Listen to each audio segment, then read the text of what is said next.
Whenever you're ready. Okay, well, thank you, Brian. And then good morning, committee. Why don't we go ahead, because we did formally adjourn yesterday. Just go ahead and do a roll call real quick. Senator Beitman. Here. Senator Coe. Here. Senator Rothfuss. Here. Senator Wasberger. Here. Representative Burkhart. Here. Representative Crank. Here. Representative Duncan. Here. Representative Ayer. Here. Representative Furphy. Here. Representative Henderson. Here. Representative O'Hearn. Here. Representative McGuire. Here. Co-Chairman Anderson. Co-Chairman Anderson. Here. Co-Chairman Greer. Here. All right. All present. All right. Thank you. Appreciate that. Good morning, everyone. Today we've got several items up, a couple of bills from the Division of Banking. We have a tax amortization bill that the committee considered at our last meeting, an update from the Wyoming Business Council. I think it is a statutorily required report, which is an update from the governor's, I guess it's the Wyoming Council for Women. And then we'll get a report, Senator Coe, from the Wyoming Department of Transportation, the Enhanced Air Service Aeronautics Division. And so with that, we're trying to accommodate a couple of members. And so if we can bring in the Division of Banking, and then while we're doing that, our first bill is a Consumer Credit Code revisions. And if the committee and those listening in will recall, we had set up a subcommittee. I think that was Representative Duncan, Representative O'Hearn, and then was it Senator Rothfuss or okay? Did I miss anybody? Representative Henderson. And Representative Henderson, thank you. Okay, very exciting topic, but very, very important. And so I appreciate the subcommittee's work on this. And it really does help us be more effective. And I understand that quite a bit of work was done with the stakeholders and those interested in this bill. So Representative Duncan, rather than going right to a review of the bill draft or the Division of Banking, I'm going to ask you to give us a report from the subcommittee because I know you have to go. So if you could do that for us, I'd appreciate it. Thank you, Chairman Greer. Just on a quick high-level overview, it is this is just a modernization and cleanup of the bill. Previously, they had two separate consumer credit licenses, and this draft combined both of them into one. All the stakeholders came together at the table and worked together to resolve all the issues prior to our meeting.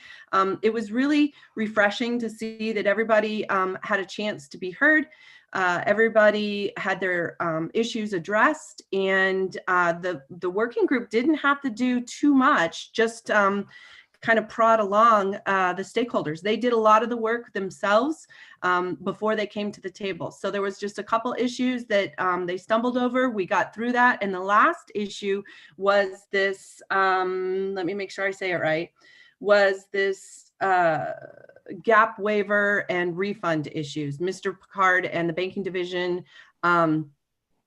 couldn't come to the right conclusion, and it sounds like there is an amendment that they are going to present later that addresses this. So everybody's happy, we're happy, and I have to give a huge shout out to our LSO staff, Brian. He's the workhorse, and then of course the members of the work task force that you, or work committee that you addressed already. Also, Mr. Picard, Mrs. Allen, and Mr. Meyer, they were also part of the stakeholders who joined us besides the banking committee division.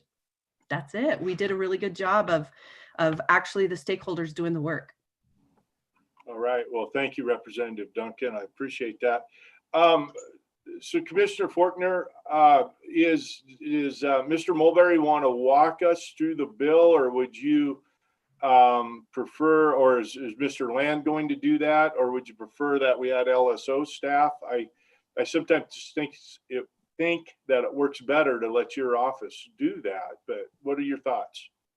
Mr. Chairman, thank you. Yeah, Albert Faulkner, Banking Commissioner, with me. I do have Joe Mulberry, Deputy Commissioner, who oversees our non-depository, which would include the supervision of the UCCC, Uniform Consumer Credit Code. Chris Land is also on, teleworking remotely. So if it's fine with you, I'll hand it off to Joe and he can walk through. He's lived this bill extensively for the last few months, and he can walk the committee through that. And Representative Duncan did a great job of giving the high level overview and hitting the high points. And so if that's what you like, Mr. Chairman, I'll let Joe Mulberry take it over. Commissioner, let's do that. That'll just keep us speeding along. We're all relatively familiar with this, so let's go ahead. Mr. Mulberry, go ahead. Thank you, Mr. Chairman. So it's a rather lengthy bill, but I think for the most part we should be able to get through it. So I'll just start going through page by page, if that's okay. And if anybody has any questions during it, I can either answer them at the end or get my attention during the presentation, and we'll handle it from there. So page 1 is just an overview of what the bill does.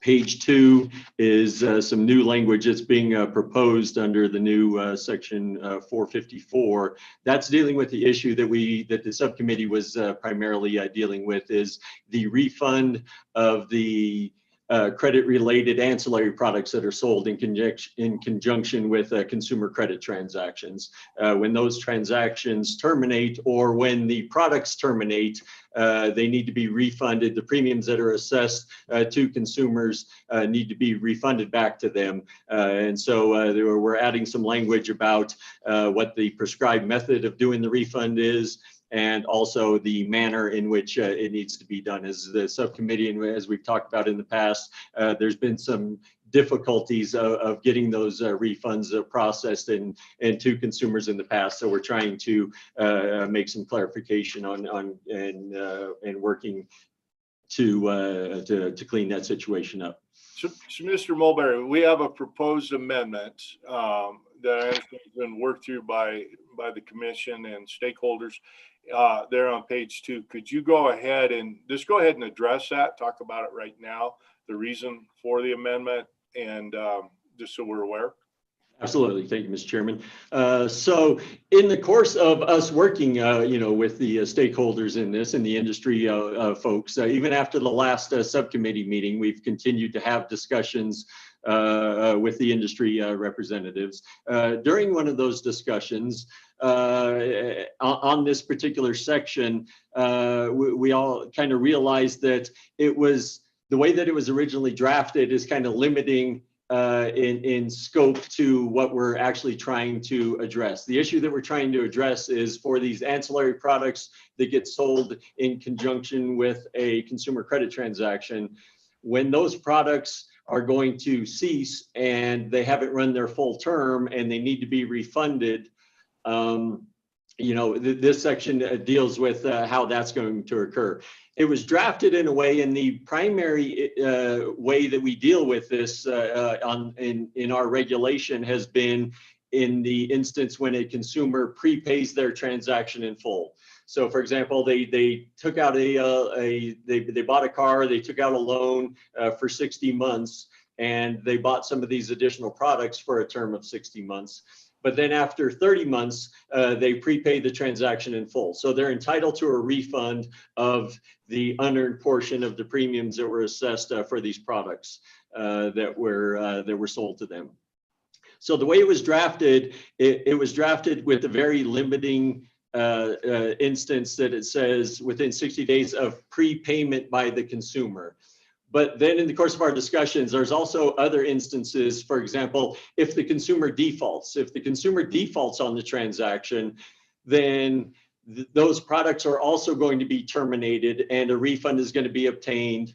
And but in that case, then that refund, because the consumer defaulted, it's not going to go back to the consumer. So we added a new section that says if the termination occurs as a result of default, any required refund shall be applied by the creditor to the outstanding amount. So we needed to clarify that just because there's more instances. It was just very limiting on the default. And so because there's other instances to address when a refund is going to occur. That's what this amendment does. It just changes the, just changes the overall language to be all encompassing rather than just narrowly focused on prepayment.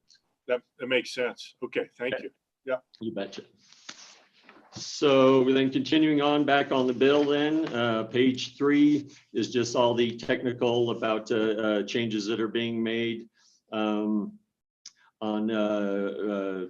page 1, change on the top of bottom page 3, section 107 to the top of page 4.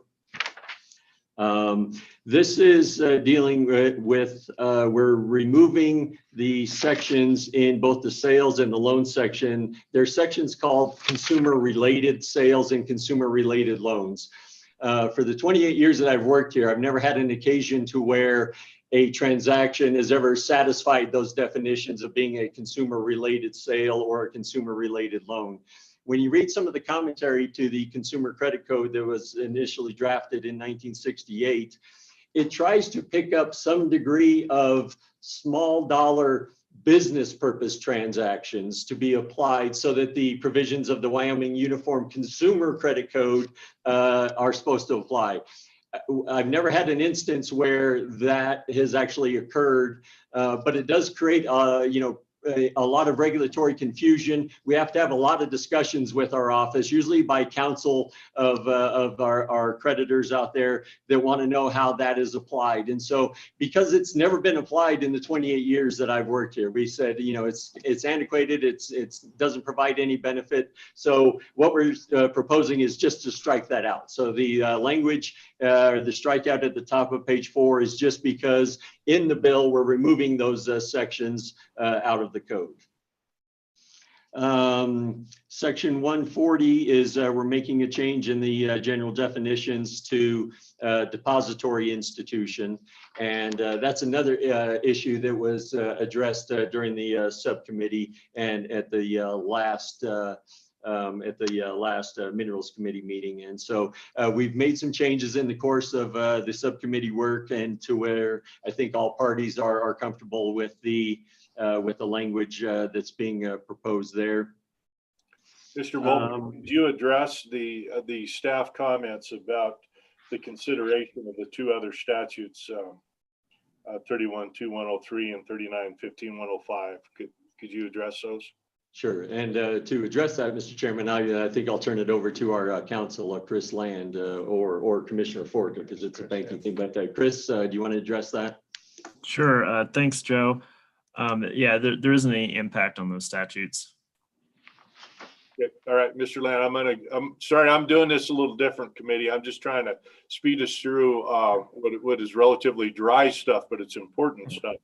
Mr. Fuller, could I ask you your thoughts regarding those staff comments? Yeah, Mr. Chairman, those are just there to highlight. These are 2 other sections that cite this language, so they will change insofar as the definition is changing.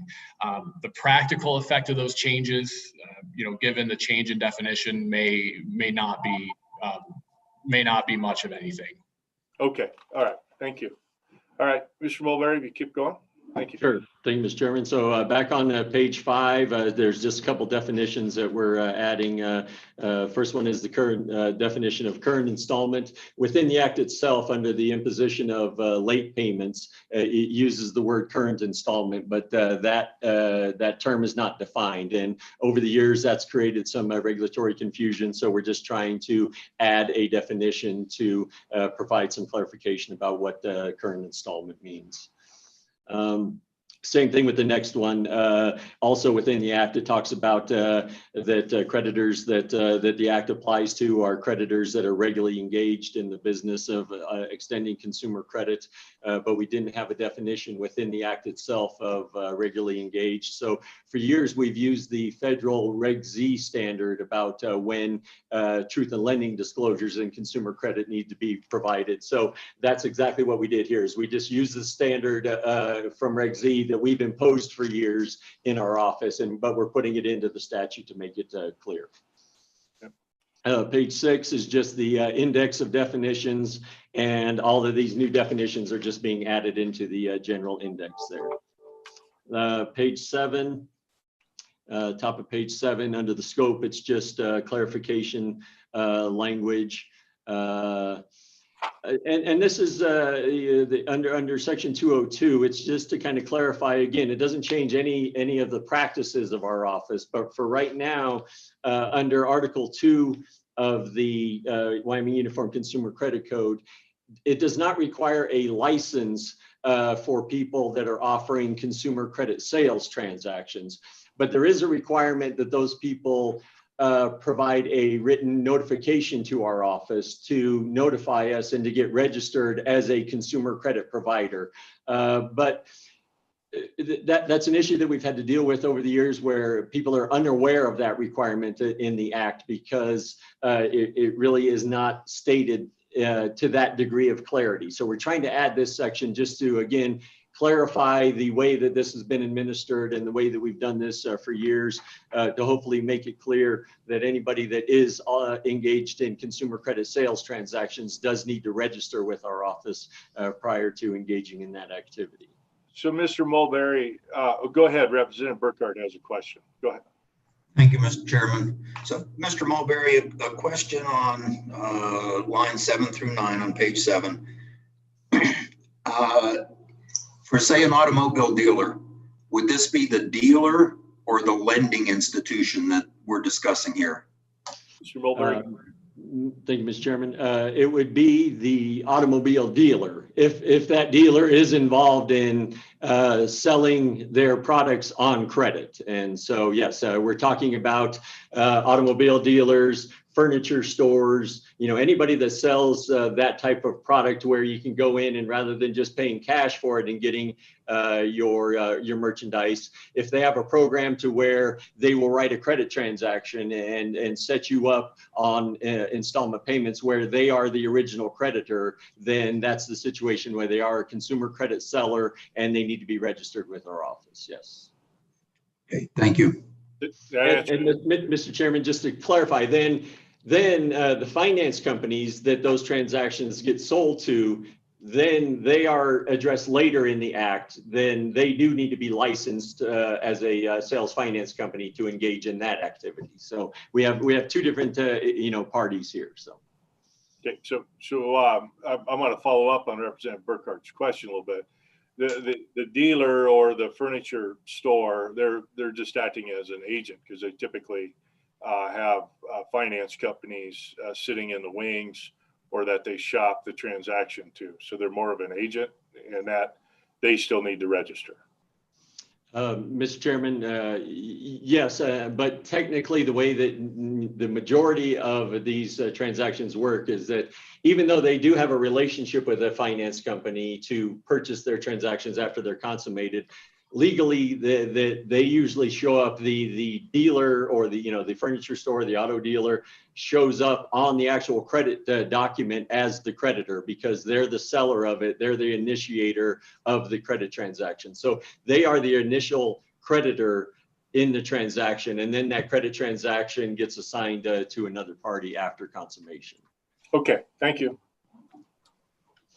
So back on the bill, then we are just under 204. We're just making some, again, some clarification language. The Act right now applies to consumer credit transactions up to $75,000. But then it says, or the transaction is secured by a dwelling. We have a different body of law dealing with mortgage lending here in Wyoming, the Wyoming Residential Mortgage Practices Act, that deals with the majority of acquisition and mortgage type transactions that are secured by a dwelling. Again, it has never come up, I don't think, that we've applied the code to a consumer credit transaction greater than $75,000 just because it was secured by a dwelling. So we just decided, for clarification purposes, let's just remove that language, because again, we have to have this discussion with our creditors all the time. So we just felt that I got a question from a committee member. Representative. Okay. Thank you, Mr. Chairman. A question on the $75,000. It says does not exceed $75,000. I've seen vehicles over 100,000. If you buy a motor home, you could be looking in the hundreds of thousands. So what happens if it's above $75,000? Mr. Chairman, yeah, it would not be a covered transaction, and that's an issue that needs to be discussed. When I first started working here 28 years ago, that amount was $25,000, and so over the years we've the legislature has slowly increased that. You get into some other issues again, dealing with the coverage of like truth in lending disclosures under Reg Z. We all know that those truth in lending disclosures, Reg Z's threshold for having to provide truth in lending disclosures is actually $58,300 right now. And so, Mr. Chairman, I guess, right to answer your question, if it was a consumer credit transaction, by definition, that was in excess of $75,000, the code wouldn't apply. The provisions of the code don't apply. Yep. Follow up, Mr. Chairman. So what does apply? Mr. Chairman, then it would just be contract law at that point, whatever the parties contracted for. So, for example, if there was an $80,000 loan made to a consumer, and in the provision it had a late payment, say for example a provision in there said that if you make your payment late, we'll charge you $50. Which would be in excess of the late charge that's allowed under the Uniform Consumer Credit Code. In that situation, if it was an $80,000 transaction, even though the amount of the late charge that's contracted for is outside of the code, I think it would just revert back and fall to what was agreed to in the contract. Go ahead, Representative Burkhart. Mr. Chairman, thank you. Follow up, because this is not my area of expertise in any way, shape, or form. So I apologize if I ask some fairly simple questions. So if we're not talking about any loan above $75,000, why are we doing this? I'm confused. So I just need some help. That's all. And if we need to raise that amount of money, I guess we do. Let me ask Mr. Mulberry a question on this. Mr. Mulberry, isn't it the case that this code is to protect consumers on purchases of goods and services? So a less sophisticated, under the eyes of the law, okay, a less sophisticated consumer versus business to business transactions, which are deemed to have a higher level of sophistication. Is that not the case, Mr. Mulberry? Mr. Chairman, yes, that's correct about the application of the Consumer Credit Code. As far as the dollar limitation, I think that the vast majority of credit transactions that are covered here in Wyoming that do fall under the Uniform Consumer Credit Code are under $75,000. So I do think that the vast. Yeah, I'm going to try to speed us up here just a little bit, so we don't need the long. What I think Representative Burkhart's getting at is that the individual that goes and buys an $80,000 truck or buys something that's very expensive may still be a consumer. So it may be the case we want to look at is that threshold really protect all consumers in those types of transactions, and it may be worth a look. Is that fair? Mr. Chairman, that absolutely, I understand that, right? Yeah. Yeah. Okay. Our Senator Rothfuss. Thank you, Mr. Chairman. On that point, I think it's a good one by Representative Burkhart. Briefly, Mr. Mulberry, do we have a sense of where other states put that threshold? Is 75,000 common? Have people moved it to 100,000? What's the state of the country?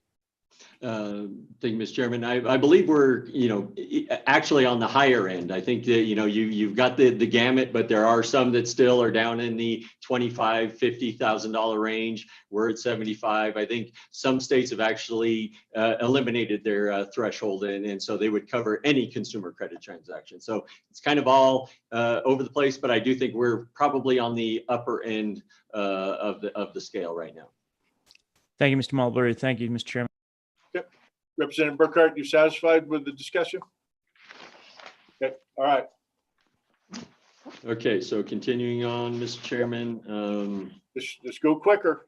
Okay, sorry. Yeah. So page 8, we're just making some changes to the minimum finance charges assessed in a revolving charge account, and later on a revolving loan account. Those were 50 cents and enacted in 1968. That hasn't changed since the original 1968. So we're just bumping that up. Section 235, within the code, there's been some provisions added under the loan section that provides that the Military Lending Act applies, or that the code applies. We can enforce the provisions of the Military Lending Act. It's in the loan section, and at the time that we put it in the loan section a number of years ago, the Military Lending Act didn't apply to sales transactions, but now there are some provisions where that could possibly apply in sales transactions. So we're putting the same provision in Article 2 for sales. On page 9, the change in 252 is just clarification. Section 523 in the code was actually repealed in 2013, and for some reason that reference to that section is still in there. So we're just taking that out. 261 on page 9, we're just making it clear because again, it causes some confusion about the application of the sales finance company licensing requirements. It's only the company that takes assignment of the actual promissory note in the transaction. If that company, being the sales finance company, then wants to go out and hire a third company to be their payment processor or servicer of that, that third entity doesn't need to also get a sales finance company license, because the holder of the promissory note is the licensee who is going to be the actual sales finance company. So again, we get calls on that all the time. So we're just trying to put that in statute to clarify when that license is required. We're also making Mr. Mulberry, very much appreciate your depth of knowledge. Let's just be a little briefer, call these out and into the committee, because we did have this work by a subcommittee. If the committee has a specific question on a section, then we'll get a more detailed explanation. Okay? Gotcha. Okay. Yeah, I appreciate your depth of knowledge and your willingness to you betcha. Okay. Through that for us, but yeah. Okay, I got you. So okay, so that's that section. So moving on, section 302. Any questions? 303. Mr. Chairman, is this what you would like me to do? Just move through the sections and wait for questions? Just point out anything of significance. If it's just a modification to the statute, a cleanup item, something that follows practice, or if there's a significant diversion from the substantive law. If you could just hit okay. Yes. 3 main points, it'd be great. Right. So again, back under 302.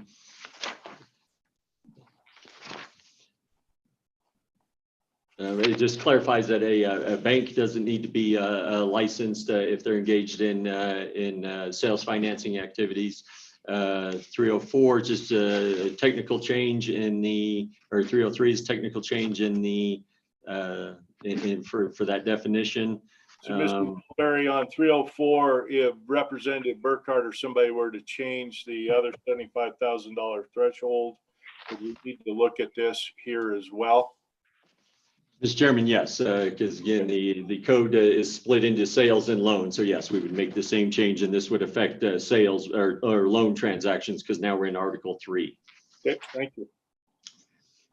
Again, Mr. Chairman, then we're just making some changes to in the loan section on page 12, loan primarily secured by an interest in land. That is, we made some other changes, so we're just changing where that that shows up, and then making some changes to make it a more efficient definition of loan primarily secured by an interest in land.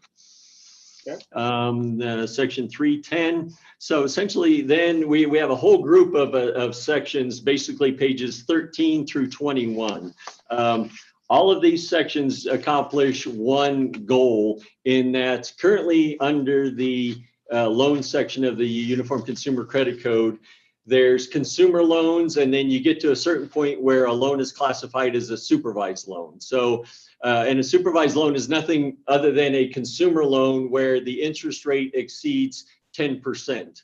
And again, it's one of these things because we have two different versions of things. We have duplication of language because some loans are just classified as consumer loans, some are supervised loans. So we're trying to meld those together and just make it one uniform section that if you're a lender, you need to get licensed, but it's all going to be called consumer loans, no longer be called supervised loans. So from pages 13 through 21 is all of that, all of those changes. So somewhere in the code under the supervised loan section, there was some language that because we're melding them together, we're just moving some of that language that was already in the code into the consumer lending section. But ultimately, where we're going to end up with is just the one section. If you're a lender making loans, then the consumer lending section is going to apply to you, and you need to get a license in order to engage in that activity. So that's what 13 through 21 does, Mr. Perfect. Chairman.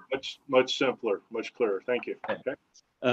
So then we get through back to oh yeah, and so now back through page 21. So on page 22 is again where the current language dealing with the Military Lending Act is encompassed in our act currently. We're just making a technical change to the recitation of that act.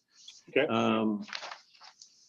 Page 23 is again, we're making, because we're adding a new section for 454, so we're making a technical change at the top under subsection D to address that. And 454 is the refund section. And again, now we're back to, again, some more changes. So section 407, 520, 521, and 540 are, again, all changes that are necessary because we're combining, we're making it a more efficient process rather than having two sections of consumer loans and supervised loans. We're melding those into one single section. And so all of those changes are just necessary in order to effectuate that process. Okay. On page 26, then under section 522, again, that's just a technical change because of our changes that are being made. The citation to the final provision of the Uniform Consumer Credit Code is being changed, so we just have to clarify that.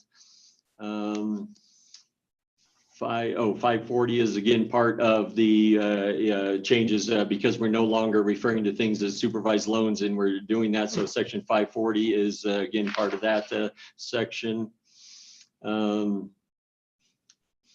On the top of page 28, those are just the technical, again, because we're repealing sections 257 and 355 dealing with consumer related sales and loans. We need to get rid of that.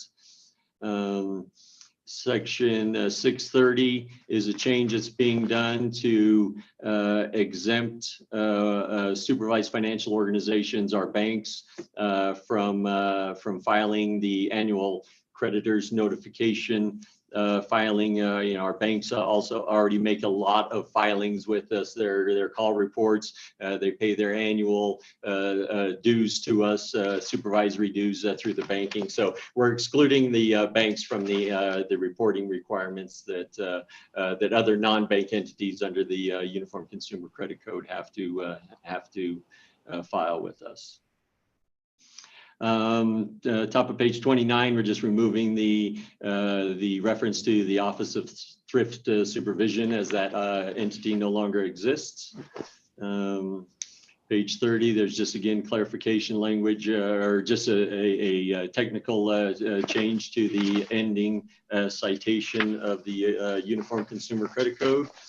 And then, Mr. Chairman, all of the rest of the sections are all of the language that we are repealing. I don't know if you want me to go through every section that we're repealing, but that's what the remaining portion of the bill does, is all the language that's being repealed. I don't think we need, Mr. Mulberry, I don't think we need to go through those, but it is nice that we're actually able to see those. That's always an issue when we're on the floor and we're legislating. So, all right, well, committee, Mr. Mulberry, I appreciate that, and I appreciate your depth of knowledge. And committee, any questions of Mr. Mulberry? Okay, I'll just take a moment. Mr. Fuller, did you want to address any of the staff comments? Looked like the only one was that first one we kind of called out. So. Yeah, Mr. Chairman, the rest of the staff comments are informational only. You know, the only thing I would highlight for the committee in terms of an amendment is back on page 10, lines 4 and 5, the new language refers to except as otherwise authorized by subsection E of this section. Based on changes the working group made, there's no longer a subsection E that's being created, so that just needs to be removed. So, Mr. Fuller, you would say except as otherwise authorized by subsection E of this section. So then that would yeah, Mr. Chairman, that just needs to be deleted out of the bill because there is no longer a subsection E. So then it would say unless a person is a supervised financial organization is how that subsection would start? Mr. Chairman, that's correct. Okay. All right. Let me just make a note. Okay.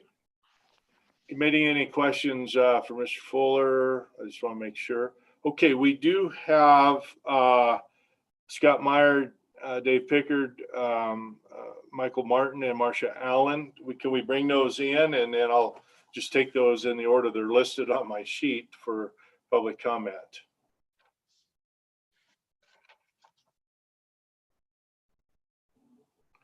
Okay, so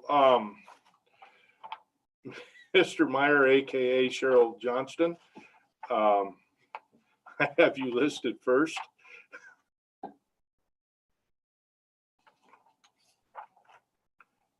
So okay. So Mr. Meyer, if you have comments for the committee or comments on the bill, please go forward. Thank you, Mr. Chairman. I'm having just a little bit of technical difficulty, so if I can move right down the list a little bit, then I'll be right back. Okay, we can do that. All right, then I had David Pickard on here. David, if you, I saw you on the screen a moment ago. Are you there? There we are. Okay. Yes. Good morning, Mr. Chairman, members of the committee. My name is Dave Pickard. I'm representing the Guaranteed Asset Protection Alliance today, and appreciate the opportunity to discuss the updates that have taken place over the course of the last several months. And I also commend the subcommittee and Representative Duncan for convening us. We have had quite a few discussions. Appreciate the changes that the division agreed to in most part. As Mr. Mulberry mentioned, at the conclusion of our last meeting, I think about a month ago or 3 weeks ago, I called Mr. Mulberry and mentioned that in reviewing this further, the original language only applied in the instance of prepayment. And there's many different ways that these products, at least in the gap waiver products, can be canceled. And so the amendment that they have proposed is substantially close to language that is in the Gap Alliance's Model Act that has been adopted in over 25 states. However, what we couldn't come to an agreement on is the refund methodology. And I believe in your meeting materials, you've received from Wise F&I a discussion on pro rata versus the sum of the digits or the rule of 78s as the more appropriate, fair refund methodology. So I hope you've had time to take a look at that. And in so much as that talks about an actuarial method, you know, the Division of Banking back in 2005 reconfirmed a 2003 memo out to financial institutions and basically said in that the institution shall refund to the consumer any unearned fees paid for debt cancellation contracts or debt suspension agreements. And, you know, it's 15 years ago, a lot of these definitions of these products have changed over time. But again, I don't have an amendment today, but I do suggest and would ask the committee moving forward, and maybe that's going to be in session, that we adopt similar language that is reflective of a refund methodology that is fair for all of the parties involved. And I might add that you know, there's in the fairness issue, you know, we have, and you'll hear some discussion that in our contracts, the pro rata method is described in quite a few of them as one of the refund methodologies. And as the WISE F&I white paper discussed, when a lot of the original adoption of the pro rata method came into play in various states, you know, we weren't looking at you know, 72 and 84 month financing contracts. And that's really where the rule of 78s comes in, recognizing that there's an unearned portion of the fees, and that the risk is much higher in the front end of that contract than in the back end. So, you know, and I also understand, you know, the reluctance on the part of the division to do anything substantively with our model act, because it does not recognize the other products, as Mr. Mulberry indicated, that they want this UCCC to apply to. So with that, Mr. Chairman, I just wanted to share those thoughts and stand for any questions at this time. Okay. Committee, any questions? Okay. Mr. Pickard, it sounds like a complicated amendment to segregate out those longer financial or financing obligations versus the more short term. And so I think we would need to have a very in-depth discussion in regarding that. So yeah, maybe it is something for session if we want to pursue that type of modification, and then also the ramifications moving away from the Model Act. But okay, I understand the issues. Thank you. Thank you, Mr. Chairman. I might bring up, while I still have the microphone on, if you adopt the amendment offered by the banking division, page 23, I believe, references 20- the language, and it still indicates it's only about prepayment.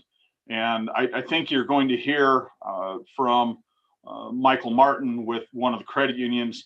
I do want to disclose I represent the Mountain West Credit Union Association, but I felt it was better for you to hear and the committee to hear from Mr. Martin, who's the Senior VP of Lending, that deals with these types of contracts on a daily basis with their association with the dealers throughout the state. So thank you again. Okay, thank you. All right, let's go ahead and go to Mr. Martin then.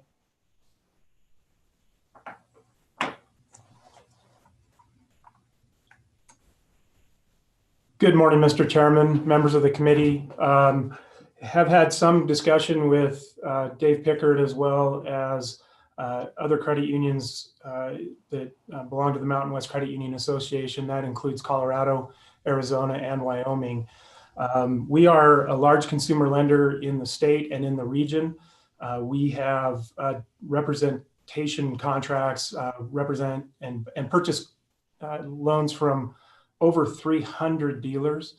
And in that business, we also, through a department here at the credit union that works with total losses for members that have had an accident, or on the flip side, who have surrendered their vehicle or we have repossessed the vehicle. We work with over 30 GAP companies So it's very complicated in terms of the contract language within those 30 different gap providers to determine what unearned premium would be. I would, if you hear nothing from me, forcing pro rata and overreaching the contract language of those 30 different gap providers will do nothing but complicate the process. It'll cause additional work for the staff here at the credit union, but it'll also force us to then change the business practices that we have with our dealer partners. To go into maybe just for a minute how a contract situation works is customer walks into the dealer, agrees to purchase a vehicle, whether it's new or used, agrees on a price, and then gets to the financing office, puts in an application for a loan. It could come to us, or it could come to a bank. It could come to a captive provider through Toyota, GM, et cetera. And through that process in the finance and insurance office, the customer could become a member or is already a member of our credit union or another one, or could be a customer of a bank. And they'll be offered a variety of products. It could be debt cancellation insurance or a product where they would pay on a monthly basis. It's not financed into the contract. They would pay on a monthly basis a premium to cover the risk of loss should they become disabled, unemployed, or killed, that would then extinguish the debt. And in the case of a prepayment, that premium would just stop. So there's nothing to refund. And so that would be suggested to be written out.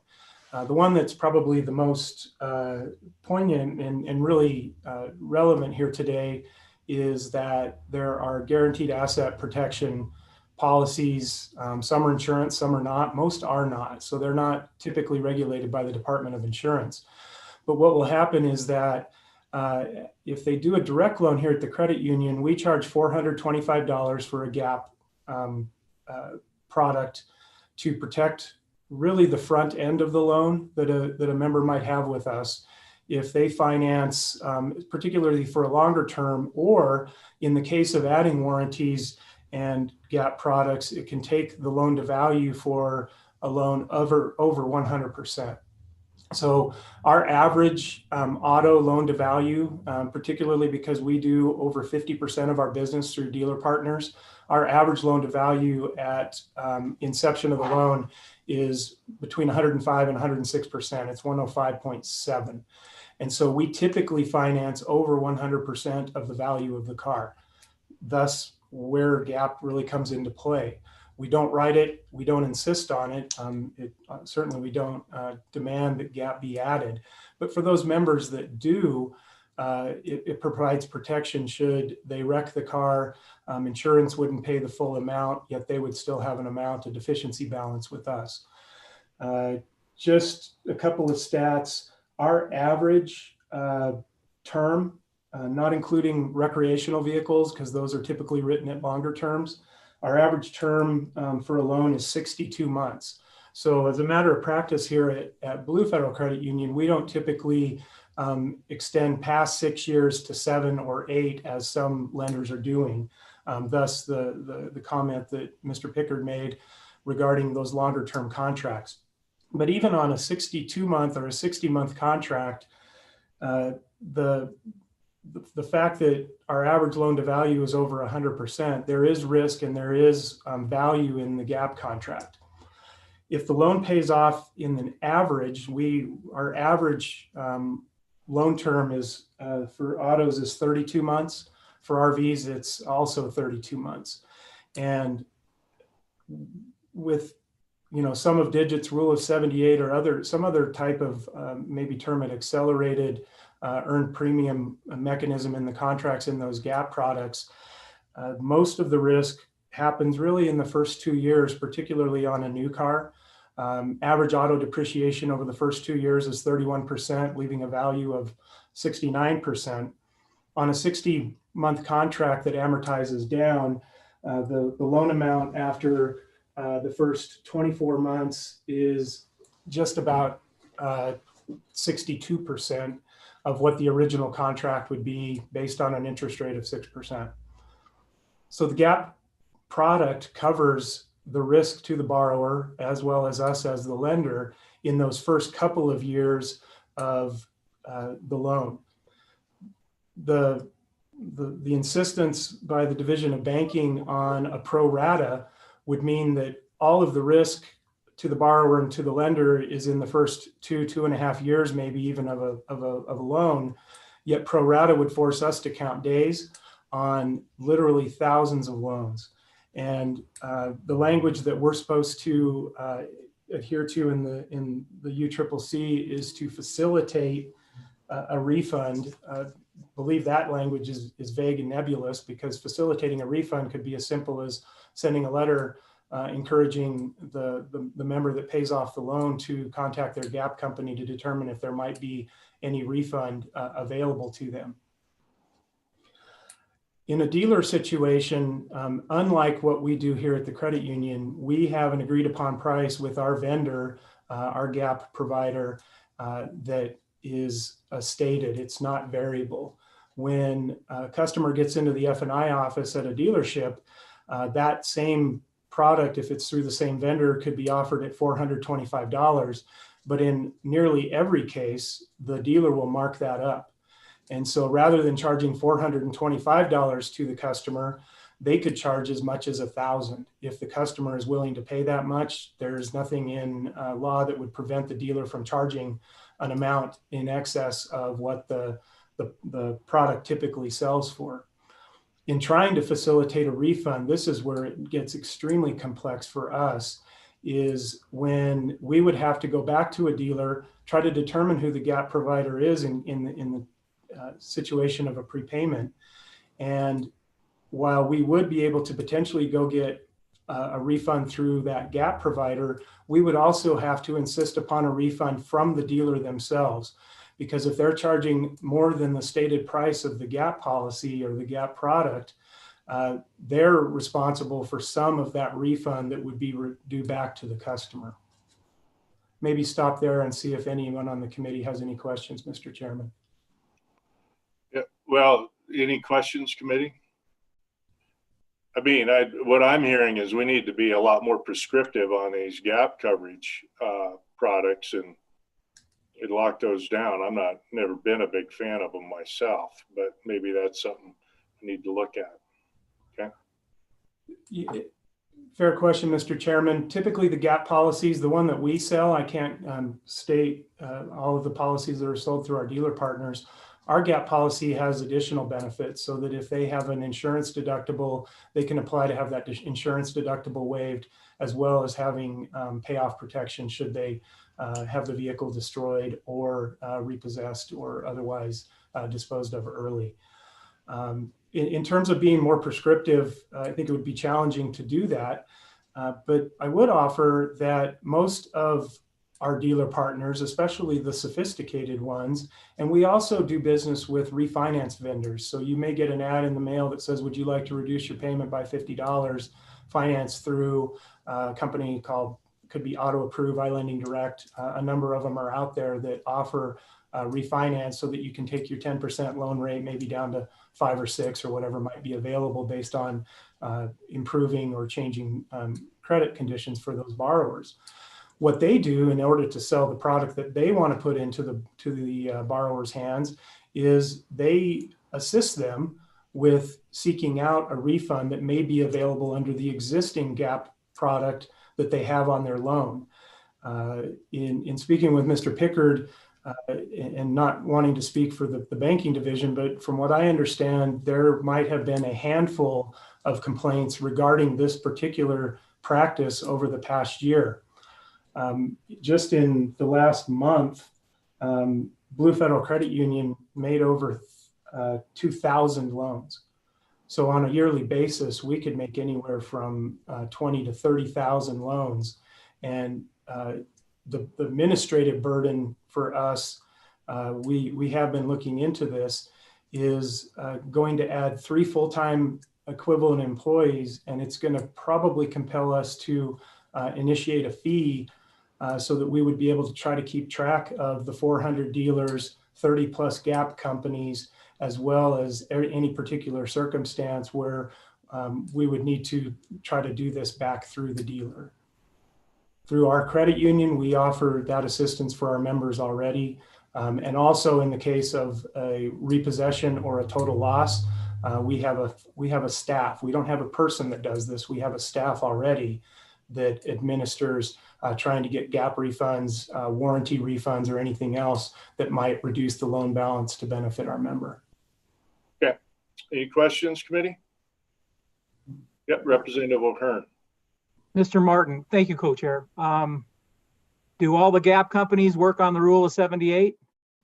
Does that make it easier? Yep. Go ahead, Mr. Martin, you can answer.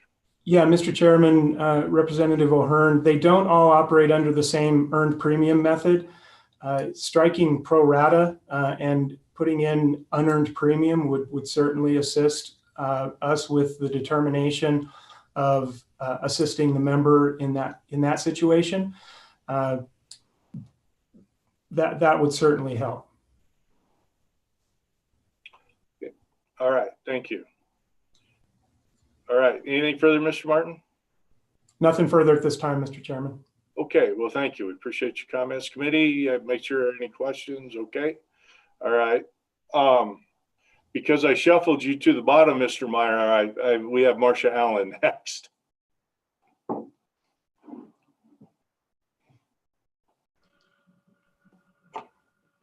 Good morning, Mr. Chairman, Thank you. members of the committee.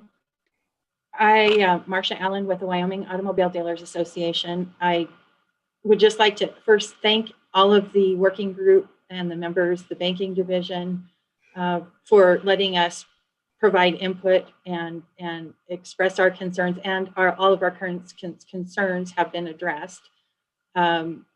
Listening to the discussions today, there are a couple of things that have come up that didn't come up during our working group meeting. As far as the refund methodology, we deferred on that topic, not because we aren't interested and because we are not obviously involved in it, but because we didn't have any better recommendations for the language or changing amendments. So we deferred to the experts, the lenders, and to the industry that's actually issuing those policies. So that's why we aren't providing any additional information. As far as the pricing of those products, there are so many providers out there, different benefits. So I could go back to our members and find out from previous testimony that you heard why they're making those adjustments, but that's not anything we've discussed to this point. And I would just stand for any questions of the committee at this time. Okay, well, thank you for your comments. Committee, any questions, Ms. Allen? All right, well, we appreciate you. Thank you. I understand, yeah, okay. Mr. Meyer.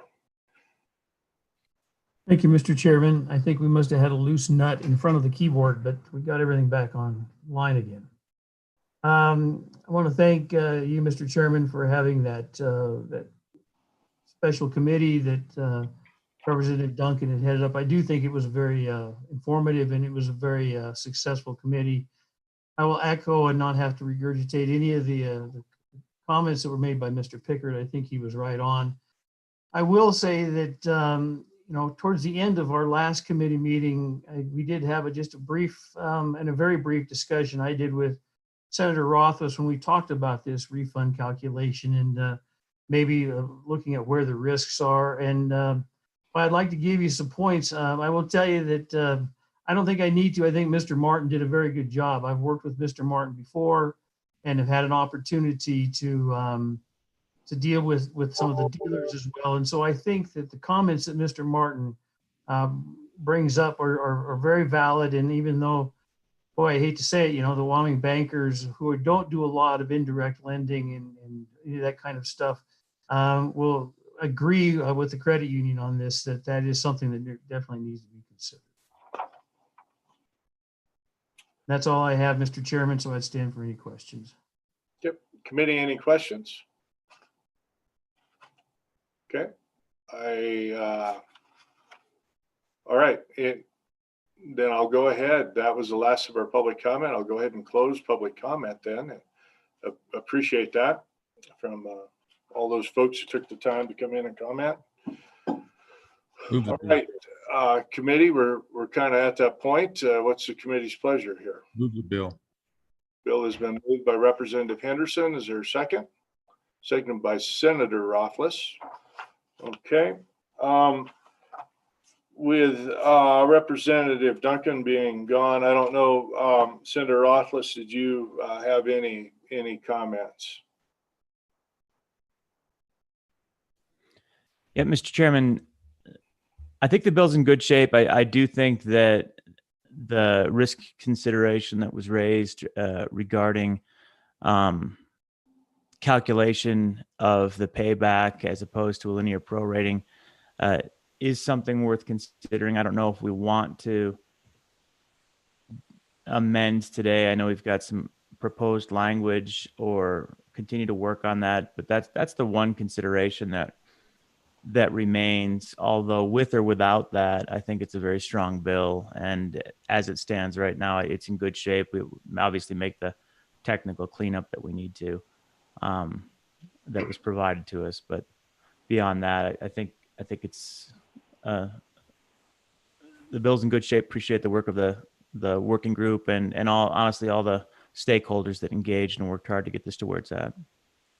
Senator Rothfuss, could you point out the pro rata language for us? Do you have a page in line? Sorry, my chair, I can't read stuff as well as I do. Yeah, 1 second, Mr. Chairman. I see Mr. Fuller just came in though, Okay, so I think Mr. he can Fuller, point to it more quickly than I can. Yeah, Sure. Mr. Chairman, the language regarding the refund methodology, page 2, lines 20 to 22. Okay, I got it. And so then, Mr. Fuller, unless otherwise provided by law, what significance does that have? Is there any other law that is something different than this pro rata basis? Mr. Chairman, that may be, as far as I know, I'm unaware of a specific provision there. You know, I imagine that may account for a contract. Okay. But Mr. Chairman, that I would probably defer to the banking division for that. Okay. Chris Land, go ahead, Representative McGuire, you got a comment? Thank you, Mr. Chairman. This is a question, and that probably is best for Mr. Fuller. And that would be going through here. My question is, obviously, there's a huge body of federal law that exists in addition to state law. And I saw where there are certain references, for example, page 22 to 10 USC and other things, but there are also congressional acts. And I'm just wondering if we should have some kind of a subject to or some kind of a boilerplate language that would bring in all of the federal protections to make sure that they are incorporated into this. I don't know. That's a question for you and for Mr. Fuller. Mr. Fuller, do you have any? Mr. Chairman, Representative McGuire, you know, I think that would be, I'm not sure exactly what you mean by, you know, boilerplate language. If you mean that if your intention or idea is just to have broader language to reflect federal law in general, or if you're intending, if your question concerns, say, you know, a particular subpart rather than section of statute as is delineated here. You know, I looked at these changes as merely technical corrections to more accurately reflect the federal law that is currently noted here. So for example, instead of the public law reference, a specific statutory reference. Representative McGuire, is that? We may not be able to address your question specifically, but does that help? If you don't mind, one follow-up. So, for example, I'm thinking about the FTC has the Fair Trade Commission has a whole laundry list of items that people who are involved in this industry have to comply with. And I'm just wondering if we should include any kind of a language rather than going specifically point by point, just a umbrella type of language that would incorporate federal as well as state. Why don't, let me help Mr. Fuller out. Let me direct us either to this question to Chris Land or Mr. Mulberry. I think you understand the question. Thank you, Mr. Chairman. Federal law applies whether we say it does or not, generally, unless federal law says that it doesn't preempt state law. So, and we would probably enforce federal law, even without that directive. We wouldn't need the statutory authority to enforce it anyway. Is that right, Joe? Mr. Chairman, to a certain degree. I mean, the reason that we put the provisions in the code with respect to the Military Lending Act statutes, for example, that was at the request of the Department of Defense, because they put out these federal regulations that are governing of loans and credit transactions to military personnel, but they don't have the enforcement mechanism. And so they went around to the states and they asked the states that regulate these transactions to put specific language in their law.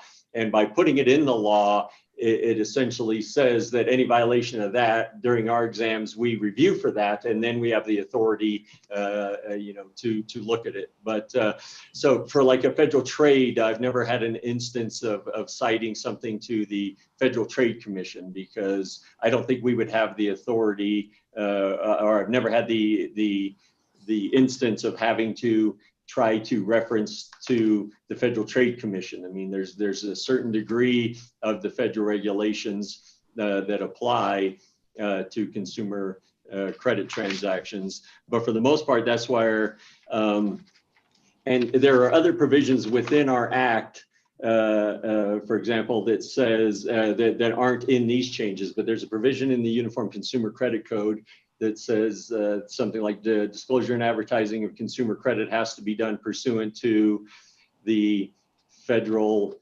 whatever the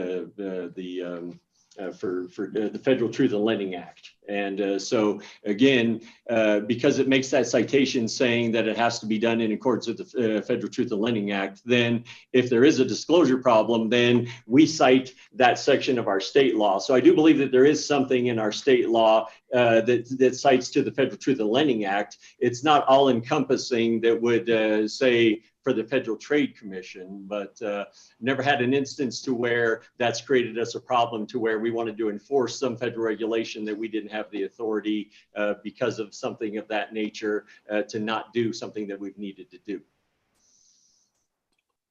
Yep, Representative McGuire, go ahead. Thank you, Mr. Chairman, and I'm not trying to be obtuse in any way, shape, or form. So I'm going through the books and I'm trying to figure out the enforcement mechanism and the penalty provision. I haven't been able to put my finger on where the penalty provision would be, especially if it's an out-of-state or maybe an out-of-country entity. And then the other part of that question, I'll just throw in, is venue is always important. I mean, you don't want the county attorney in Sublette County, who's never done anything like this, to be the one who's got the responsibility for enforcement. So I'm curious, is there a venue provision that indicates where enforcement would actually take place? Thank you. Go ahead, Mr. Mulberry. Mr. Chairman, I guess none of those provisions show up in this bill because we're not making any changes to that. In the overall Uniform Consumer Credit Code, there are penalty provisions in there for violations of the act, but we're not making any changes, so that's why you can't see them. But they're in the Uniform Consumer Credit Code. Also, at the beginning of the act, under territorial application, addresses things like venue and things of that nature. That again, we're not making changes. Those things are addressed in the Uniform Consumer Credit Code. We're just not making any changes in the course of this bill, so that's why they're not in the bill. But they are in the overall Uniform Consumer Credit Code right now. that answer your questions? Okay. Representative Air? Thank you, Mr. Chairman. I'm like Representative Burkhardt. I'm a little outside of my expertise here, but I have a question that this section 4014-454 that we're talking about is new language dealing with credits or refunds when a consumer credit loan is terminated. What is the current language? What addresses this issue in current law? Mr. Mulberry? Mr. Chairman, we have kind of a convoluted process that creates us, and we talked about this in depth at the subcommittee meeting, but for right now, if a consumer credit transaction is made, let's just say, for example, an auto dealership that has an ancillary product on it, then it goes to a finance company, and then that transaction prepays in full. So those products need to be refunded. The current practice is that either the finance company can provide that refund themselves directly to the consumer and then go back after the provider of that product to get their money back, or they can send a notice back to the original creditor, being the dealership, with a copy to the consumer and require that the original creditor provide that refund, being the auto dealership. And so as we talked about in the committee, where there's been a number of instances where it's probably dealing with auto finance transactions is probably the main complaint that we get from consumers that says that they prepaid their contract, but they never did obtain their refund. And so then we have to investigate and provide that refund. There was a situation here recently where an institution failed to provide those notices out to consumers. And so ultimately, in the course of investigating another complaint that came in, it was determined that there was, over the period of time, there was 816 consumers who hadn't received their refunds. And then they ultimately were provided their refunds totaling a little over $306,000. So it's an area that causes some confusion. It's a very complicated process. And so we're trying to, these changes are coming about to try to make it a much more efficient process for all parties involved, and to also, I think, provide some more direct, by having the more direct procedures for providing these refunds, it's ultimately for the benefit of Wyoming consumers. Okay, follow up, Representative Bear. Yes, quick follow up. So this provision is really needed because it's not really clear in current statute. But the question is how the pro rata or how the calculation is made, whether it's pro rata or another method. Is that kind of where we're at?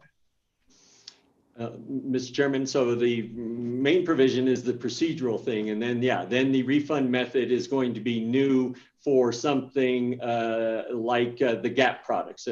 But this provision will cover not only GAP products, but it'll cover other credit-related ancillary products such as credit life insurance, credit disability insurance. And so that's how we came to proposing that the refund method is going to be the pro rata method, because currently when credit life and credit disability insurance products are sold on a consumer credit transaction under the insurance code mandates that upon termination of those, if those products terminate prior to the term for which they're written, the refund of credit life and disability insurance has to be refunded on the pro rata method. And so that's where we just copied that current requirement for credit life and disability insurance and made that the prescribed method for all credit related ancillary products that are going to fall under this section.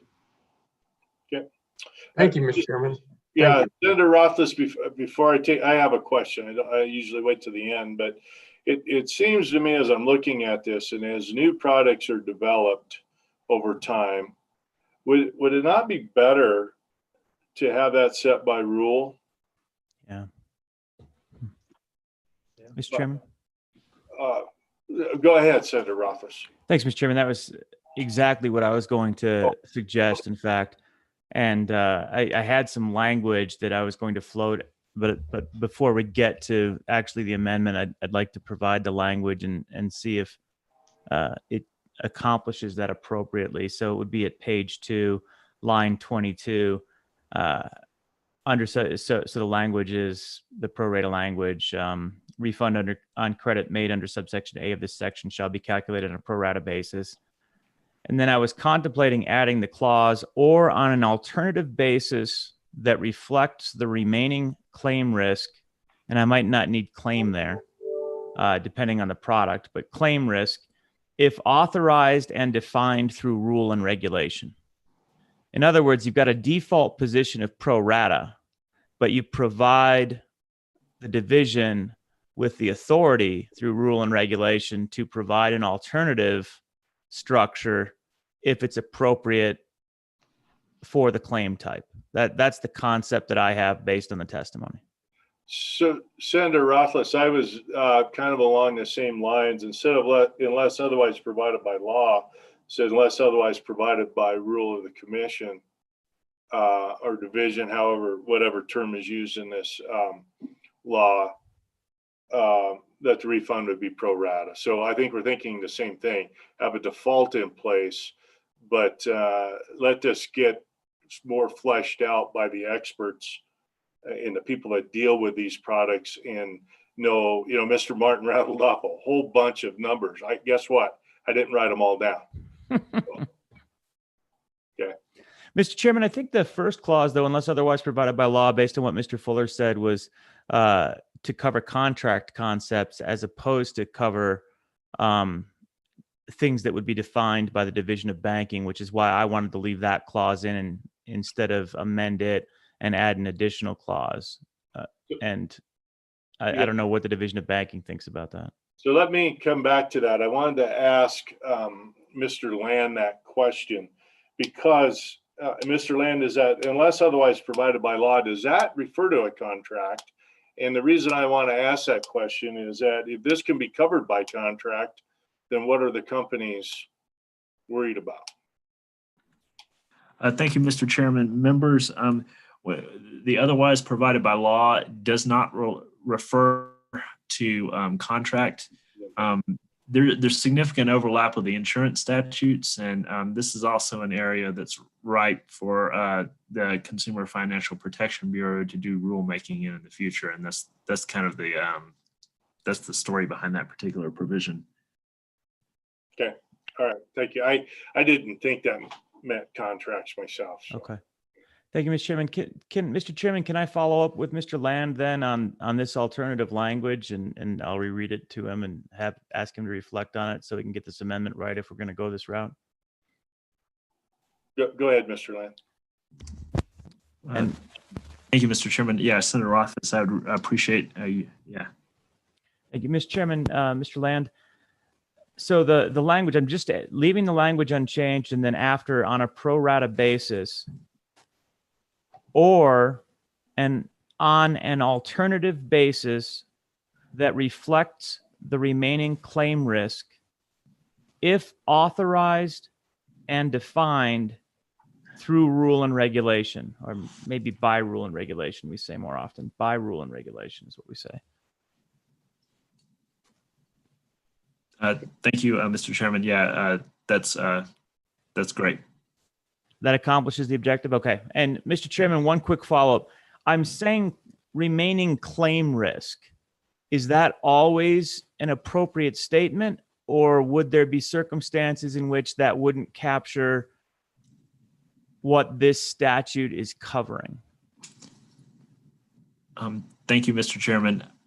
I might be more comfortable with just saying risk. Risk. That's fair. Thank you, Mr. Chairman. And I was Senator Rothfuss, like residual risk, or just use the term risk in the rule of flesh out.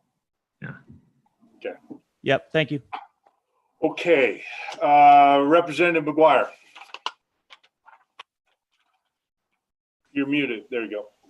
Thank you, Mr. Chairman. And this would be a question with your indulgence. My question is, since we're dealing with the UCC, is there a method in Wyoming where either a consumer or a business entity can check their own UCC information and find out without being charged if there are any filings or liens against them or their assets? Thank you.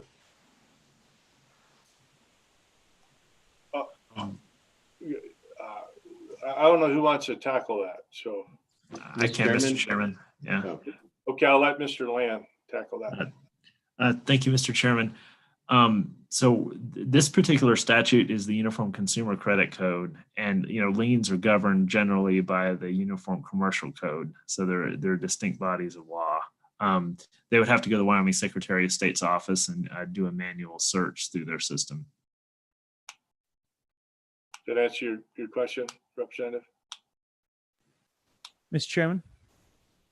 Senator Rothfuss. I will just note briefly that we're really working on that, Representative McGuire, over on the blockchain task force and trying to achieve exactly what you said, but it can't quite be done yet.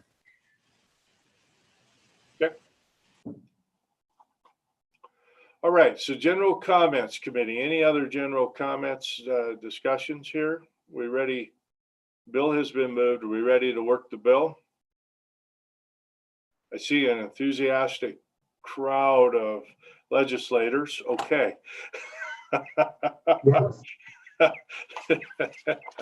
All right. So with that, then, let's go ahead. I'll go slow here at first, but page 1, any amendments? And then page 2, Representative O'Hearn.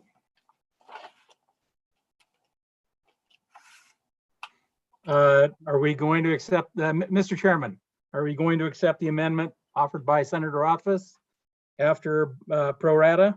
Well, so Representative O'Hearn, we never know what we're going to do till we do it. Okay.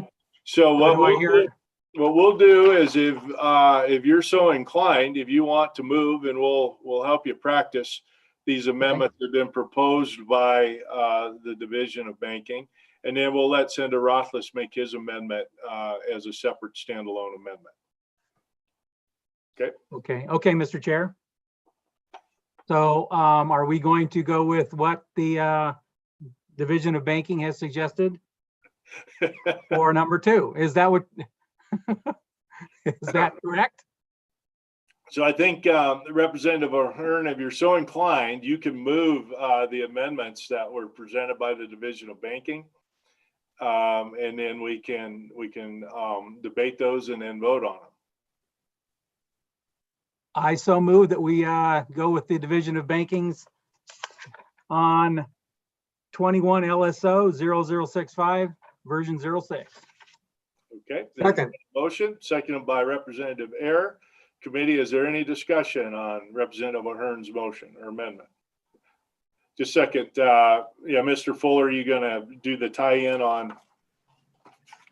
Yeah, Mr. Chairman, the question I would pose for the committee is, in light of the changes reflected in the amendment, if similar changes would need to be made on page 23, particularly on line 6, where only the term prepayment is made. And Mr. Chairman, one way to approach it would be to just say, to track the definition that's on the attachment and just say when prepayment is made or default or other circumstances in the agreement, something along those lines.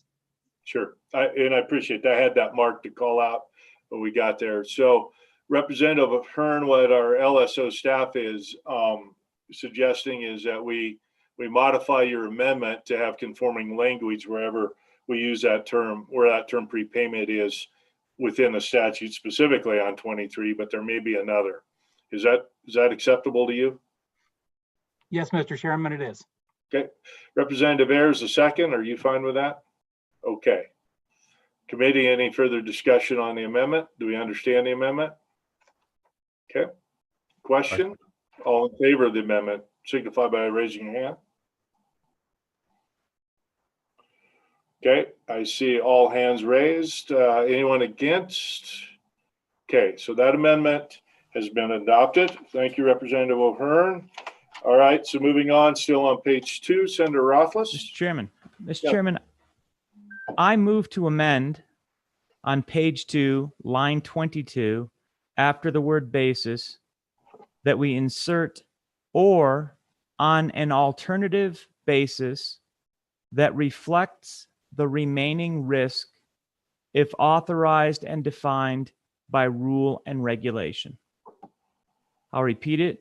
Insert or on an alternative basis that reflects the remaining risk if authorized and defined by rule and regulation, and provide flexibility to LSO to wordsmith that if necessary. Okay, is there a second? Representative Henderson. Okay, any further discussion on the amendment? All right, seeing none. All those in favor of the amendment, please raise your hand. Yet again, okay, all those opposed? Okay, that amendment passes. All right. Okay, we'll move a little quicker now. Anything more on page 2? Page 3, page 4, 5, 6. Okay, on page 7. Representative Burkhart, did you have an amendment? Okay. I do not. All right. Page 8, page 9, page 10. Senator Rothfuss. Thank you, Mr. Chairman. Page 10, line 4. I move to strike the new language except as otherwise authorized by section E of this section, comma, and capitalize the U on unless. Okay, does the committee see that on page 10, line 4 and 5? Is there a second for the amendment? Seconded by Representative Henderson. Any discussion, committee?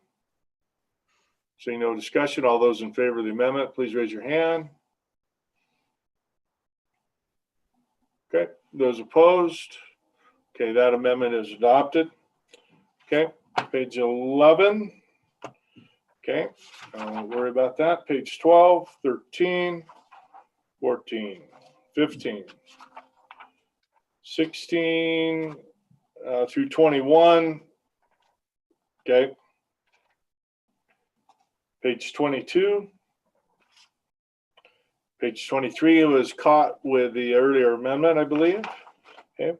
Page 24, 5, 26, 27, 28, 29, 30, 31.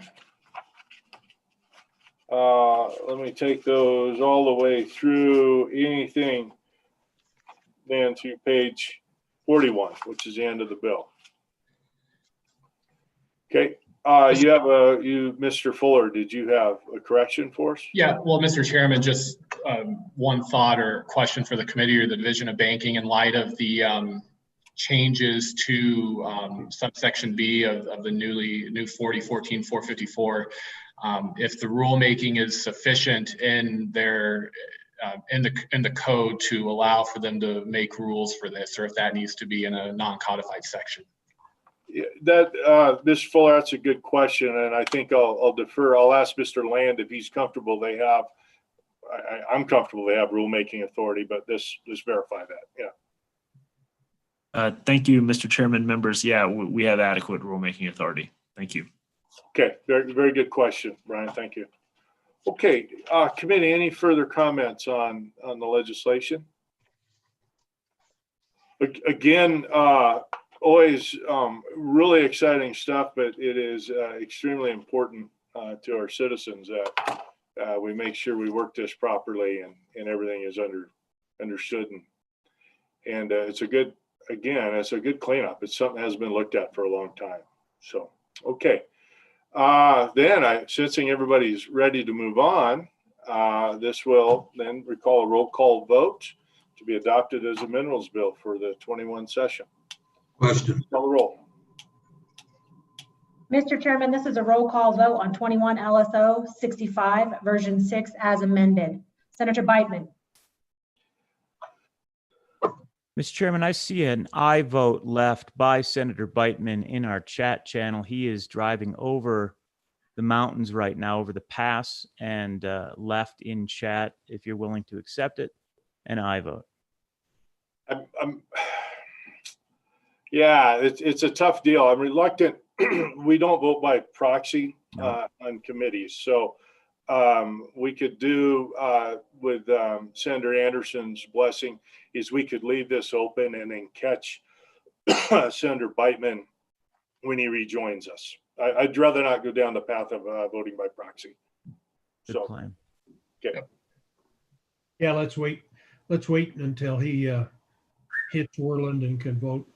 Yeah, so he'll be excused for now with Senator Anderson's blessing, and we'll keep this vote open for him.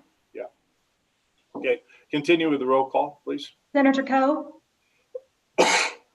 Aye. Senator Rothfuss, Aye. Senator Wattsberger, Aye. Representative Burkhart, Aye. Representative Crank, Aye. Representative Duncan, Aye. Representative Ayer, Aye.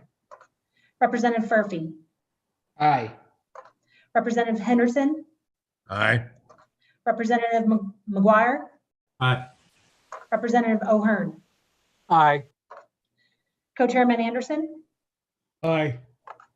Co-Chairman Greer. Aye. Okay. Mr. Chairman, that passes. Yeah. Okay. So we'll wait again. Keep that open for Senator Beitman. But okay. Yeah, we may be thinking about that one as a Senate bill.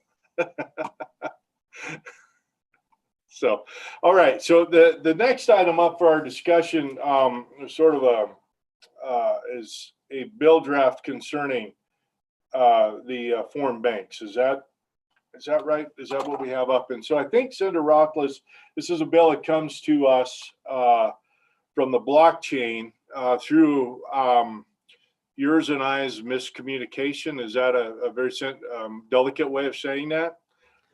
This bill has been worked by the blockchain committee. It's relatively simple.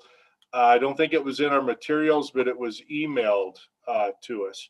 And so what I may do is ask Senator Rothfuss to, as the Senate chair of that committee, give us just a quick overview, and then Mr. Fuller will have you walk us through the bill. Thank you, Mr. Chairman. Mr. Chairman, 21 also 189 Working Draft 5 is what we're looking at, which is out of state bank charter conversions. And this was worked by the Select Committee on Blockchain Finance Technology. And this was something that came up in a conversation with the Division of Banking shortly after our last Minerals Committee. And it was my fault about the miscommunication. I had an email drafted to you to talk about how we'd handle it, and it sat in my inbox, as it turned out, for an entire month unsent. But we did pick it up, take a look at it. It's a straightforward piece of legislation where, and we'll hear this from the Division of Banking, there is nothing in statute right now that provides a mechanism for a state chartered bank in another bank to re-domicile and charter in the state of Wyoming. You can do that with a national bank chartering into the state as a state bank, but there are no provisions in statute that allow that state-to-state rechartering. There is interest, and again, we'll hear that in testimony, of other banks in other states that are state chartered there in exploring a transition, and some are apparently quite committed to coming to Wyoming. And this then provides a mechanism for that.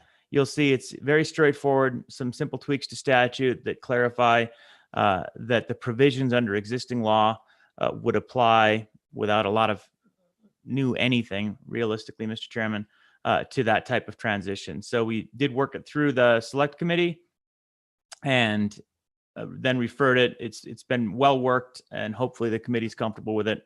And with that, I'll hand it over to Mr. Fuller to actually walk through the details for us. Okay, Mr. Fuller, if you could just run us through the bill real quick. Yeah, Mr. Chairman, and just for note, this is available on the website as meeting material 11-03. So it is posted to the Minerals meeting materials. The staff comment on page 1 just notes why this bill is coming here under the statutes that establish the Select Committee. Any legislation involving Title 13, they cannot sponsor that themselves. They must refer it to this committee for consideration. Then moving on to page 3, and I guess before I begin, I would just note that the definition of an out-of-state state bank is simply any bank that is chartered under the laws of another state or U.S. possession or territory. And so the language on page 3, beginning on line 3, is just a new sentence that states that an out-of-state state bank can convert into a Wyoming state chartered bank if the banking commissioner finds that adequate provision has been made to successors, to fiduciary positions, the converting bank is legally in operation, and the resulting bank complies with Wyoming laws.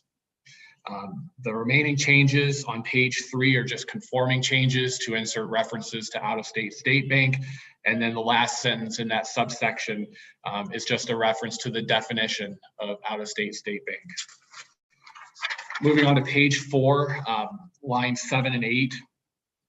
This just clarifies that the certificate of support from the converting bank that's required must be pursuant to the procedures prescribed by the laws of the United States or of the state issuing the state charter for the out-of-state state bank. And then the final reference is just another reference to out-of-state state bank on line 15 on page 5. Excuse me, I got ahead of myself. So back to page 4. Lines 7 and 8. So one of the requirements of transferring a charter for applying for a charter with the banking commissioner is a certificate signed by the president and a majority of the board of that converting bank that just notes their support of the proposed conversion. So that's on page 4, line 8. Then page 4, lines 14 and 15, just inserts the definition of out-of-state state bank. This is into a statute that concerns the acquisition of banks by bank holding companies, just a conforming amendment. And then moving on to page 5, lines 5 to 8, for standards of approval for holding companies that are proposing to acquire a bank, just inserts references to out-of-state state banks. So those are the changes on page 5, and then the bill draft will be effective immediately. Okay, thank you, Mr. Fuller. We could have the Division of Banking come on and then maybe explain the need for this, the demand and the benefit to the state of Wyoming. We would appreciate that. Okay, yeah, thank you, Mr. Chairman. Again, Albert Faulkner here. And recognizing that I'm not going to be the one, hopefully, to cause you to go past the allotted time, I'll get through this quickly. This here, the idea that prompted this is, and both Senator Rothfuss and Mr. Fuller did a great job keying it up, is we've caught the attention around the world under the blockchain stuff and our new bank charter. We've also caught the attention by existing banks in other states, not only about the division's regulatory approach, but also how the legislature works through the legislative process, the considerations you take, things of that. So we've actually been contacted by 3 different banks over about as many months earlier this year that expressed an interest in Wyoming, and their existing locations just don't fit the corporate culture anymore. They don't like the legal framework in which is that they have to operate under. And so they've been investigating relocating, and so Wyoming went to the top of the list for them. But as we looked at it, as we said, we didn't have a mechanism for actually converting an existing state chartered bank. And so we had proposed this here, and Senator Rothfuss said, yeah, the timing wasn't ideal, but we tried to get it in because one of them is really serious. They're either looking to acquire or just move. And so we wanted to at least have it on the books, and hopefully makes sense. And like I said, I think it reflects just Wyoming's approach to financial services and not over legislating and not over regulating. And that's made us an attractive venue. So Commissioner Faulkner, in the blockchain hearing, there was a sort of a key comment that was made, and that is that if an out-of-state state bank were to be chartered in Wyoming, they would have to have a physical presence and employees here in Wyoming. Is that right? Mr. Chairman, that is correct. Yeah, they would have to be a Wyoming domiciled, Wyoming corporation to fall under our supervision and to get the approval to do that. So the expectation is before they're approved, the charter is approved, that they would be here, and any existing locations, should they want to keep those open, would simply be branches of the Wyoming bank. But this would be corporate headquarters under Wyoming law and supervised by Wyoming with Wyoming staff. Thank you. Committee, any questions of the Division of Banking? Commissioner Fortner? Okay, very good. I sort of might have a little bit, was there anyone that wanted, I can't recall, Ms. Otzfeld, if we had any public testimony on this particular subject? I don't have anybody on my list. Mr. Chairman, there wasn't any additional public comment.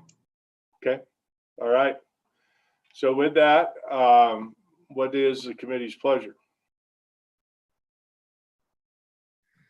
Move the bill. Okay, it is moved by Representative Burkhart, seconded by Senator Rothfuss. Any discussion, committee? Pretty straightforward. Okay. Sensing no general discussion, let's go ahead and work the bill. Page 1. Page 2. Page 3. Page 4. Page 5. I have an amendment. I would have this to become effective on July 1 rather than immediately. Second. Seconded by Representative Burkhart. Any discussion on the amendment? Senator Rothfuss. Thank you, Mr. Chairman. I just will point out that we asked about that in the select committee. It seems unlikely that that would cause any problem changing that date based on the timeline for those entities that might be interested in moving to Wyoming. So I don't think there's any problem with that. And I also think that if those timelines end up somehow expedited and it makes a difference, that we'll certainly have a legislative session between now and then to reverse that change if it proves necessary for any particular reason. So I think that's a reasonable change at this time to go with our standard July 1. Okay. Any further discussion? Right. All those in Representative Henderson. Thank you, Mr. Chairman. I guess I support your amendment because you know, I didn't hear the testimony given to the task force committee, and I haven't heard any testimony from the public here in this session.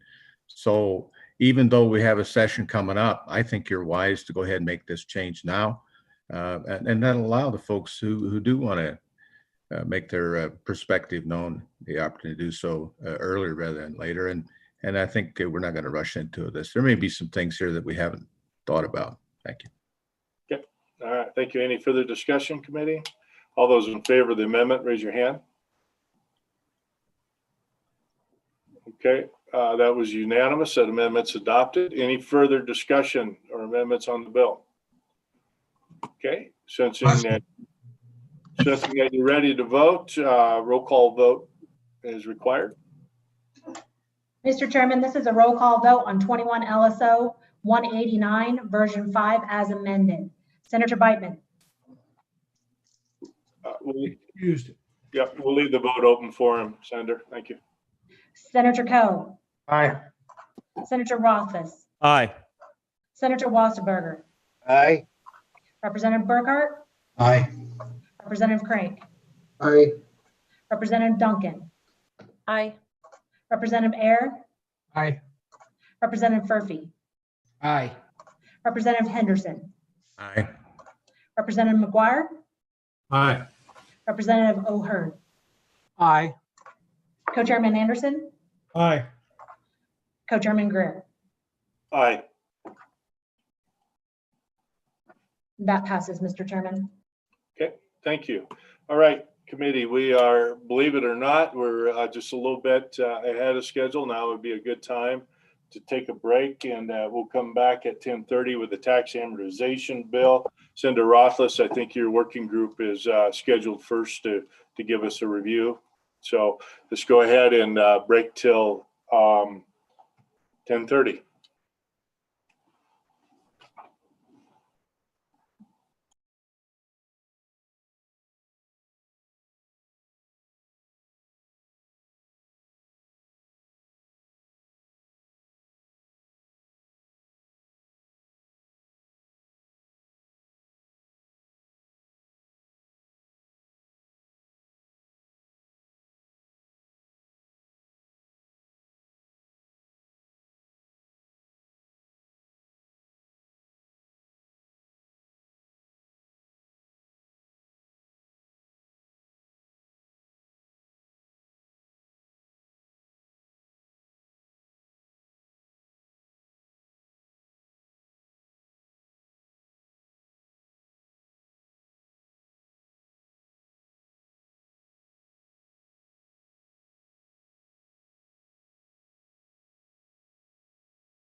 So Representative O'Hearn, we get a couple reps in with you, right? We'll get you all ready for the session. Yeah, thank you very much, co-chair. Yeah, well, I appreciated sleeping well last night thinking Representative Duncan was going to do that. I still don't know exactly what I did, but I'll get better at this. Representative Duncan's a busy lady, so she's got a lot on her committee members. I had you guys live going on, but muted for a few minutes while I had to talk. And in between talking, I would mute my other meeting while I was trying to listen to you guys. And then all of a sudden my internet crashed, or my signal crashed, and I didn't get to see your shining moment. So I'm sorry, I missed it. You didn't miss a shining moment. We only get a first time once. So. Yes, well, yeah. So, you know, we had Representative Ayer his very first year. I think we had him manage the first bill out of minerals that year, if I recall correctly. And he did great. You did the same thing to me my first year. You gave me the lodging tax. You were correct. You're correct in everything you said except the last part when you said he did great. Oh, no, you did one.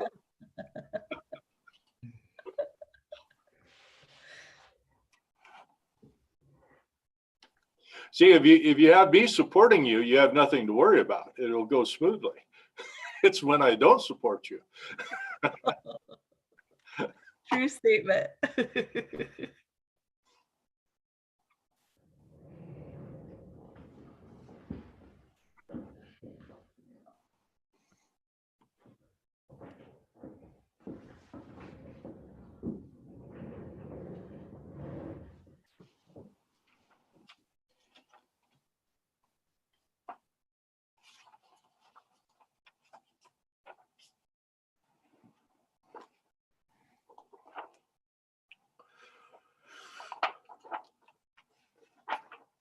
We'll wait for a few of our senators to join us.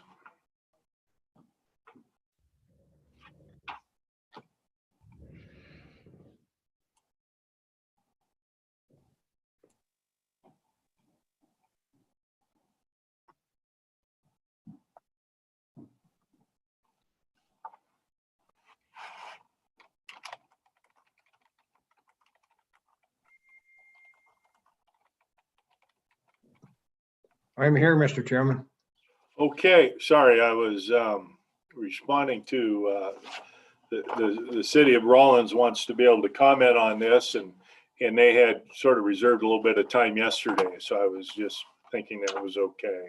So we'll go ahead and get started with this, and I think Senator Rothfuss, this has sort of been your brainchild, and you've introduced this to us at our last meeting. I think we had a subgroup, and I'll let you go ahead and give us an overview. Thank you. Thank you, Mr. Chairman. And yep, Representative Burkhart, Representative Ayer, Representative Duncan helped out with this, and actually a lot of the kind of changes that we ended up making were also pursuant to suggestions by Representative McGuire, although he wasn't on the task force, but we reflected on, I think, some of his requests as well, and got, I think, a lot of good changes to this. So I'm going to highlight those changes, but then we'll have Mr. Fuller kind of go through and look at the language. The bill, as we discussed previously, is intended to provide an amortization schedule for sales and use taxes on large projects. The size of those projects, as defined in this particular piece of legislation, would be anything where you can create a project that spends more than $1 million over a 2-year period of time through construction and operation of the project. And that's $1 million for the project, not $1 million of taxes. That might be too low, and that's something that we probably need to, as we work this, find out more information so that it's not overly challenging for the Department of Revenue. But right now we were all comfortable with $1 million because we want to provide some opportunity to utilize this. But the intent here is just to recognize that we've seen in other states policies similar to this that provide an opportunity to, instead of having to carry the sales and use tax through financing over the lifetime of a project, which is typical now, right? You pay your 6-ish% in my county sales and use tax up front, and then you're going to finance that tax, and then you're going to basically be paying interest on that tax over the lifetime of the project and have to pay it before you even have any cash flow. Other states have looked at similar policies where you allow the taxes to be amortized over the lifetime of the project, particularly at times when there's cash flow, to make the project work out better for the entity that's trying to bring that project, and potentially then make it more attractive, where the state of Wyoming theoretically doesn't lose anything. So we talked that through last time, and there were some considerations raised that I thought were excellent that we incorporated. We wanted to make sure that we had an inflationary hold harmless, so that if this were a 5, 10, 15, 20-year project, that there would be a low interest rate available, which would be an inflationary adjusted interest rate, and making that fixed. We'll take a look at that. We wanted to make sure, pursuant to a request by Representative McGuire, that there would be published and fixed terms available as well as negotiation. We basically compromised by saying that the Department of Revenue will provide some fixed terms on an annual basis, saying that, you know, if you've got a 5-year project of over $1 million, we'll give you these terms and conditions so that it's easier to understand what the conditions would be without having to go into a negotiation with the Department of Revenue. And then we tried to be as flexible as possible. One third point we added was first lien priority, which was not there last time either, to make sure that on our little 6% or whatever it might be of the value of the assets, that we would have the first lien priority for that 6%, so we wouldn't lose it if there were a bankruptcy. And this isn't certainly equivalent to what we have on severance tax, Mr. Chairman, because the severance tax is on something that is gone. It's transitory. With this, you have an asset.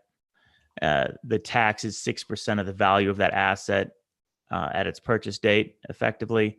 And we would expect that the asset would hold significantly more value over the time of the amortization schedule, such that we wouldn't have a high amount of risk for the state for doing the amortization schedule. And then we have a list of potential projects. Now, this is an area where I think we need to reflect on how we want to do it and whether we even need the project list or we can be more vague. But I wanted to talk to the committee about that because you start thinking of things that aren't on the list, and there's no real desire to have an exclusivity to the list. And one that was pointed out, for example, that you'll see page 5 on the J category, it includes as a project secondary, tertiary, and enhanced mineral recovery projects, which seems to imply exclusion of primary projects, and there's no intent of that. So I do think that one thing we need to look at is how we want to handle that, whether we want a list or whether we just want to be much more broad and not need the laundry list. So that's one question I'll have for the committee. And then the revenues and the payments are as they were before, where they're divided between the state and municipalities pursuant to a standard schedule. So there's no difference there. It's kind of an overview of what we looked at, what we changed through task force. I appreciate the conversation with Representatives Burkhart and Ayer on this.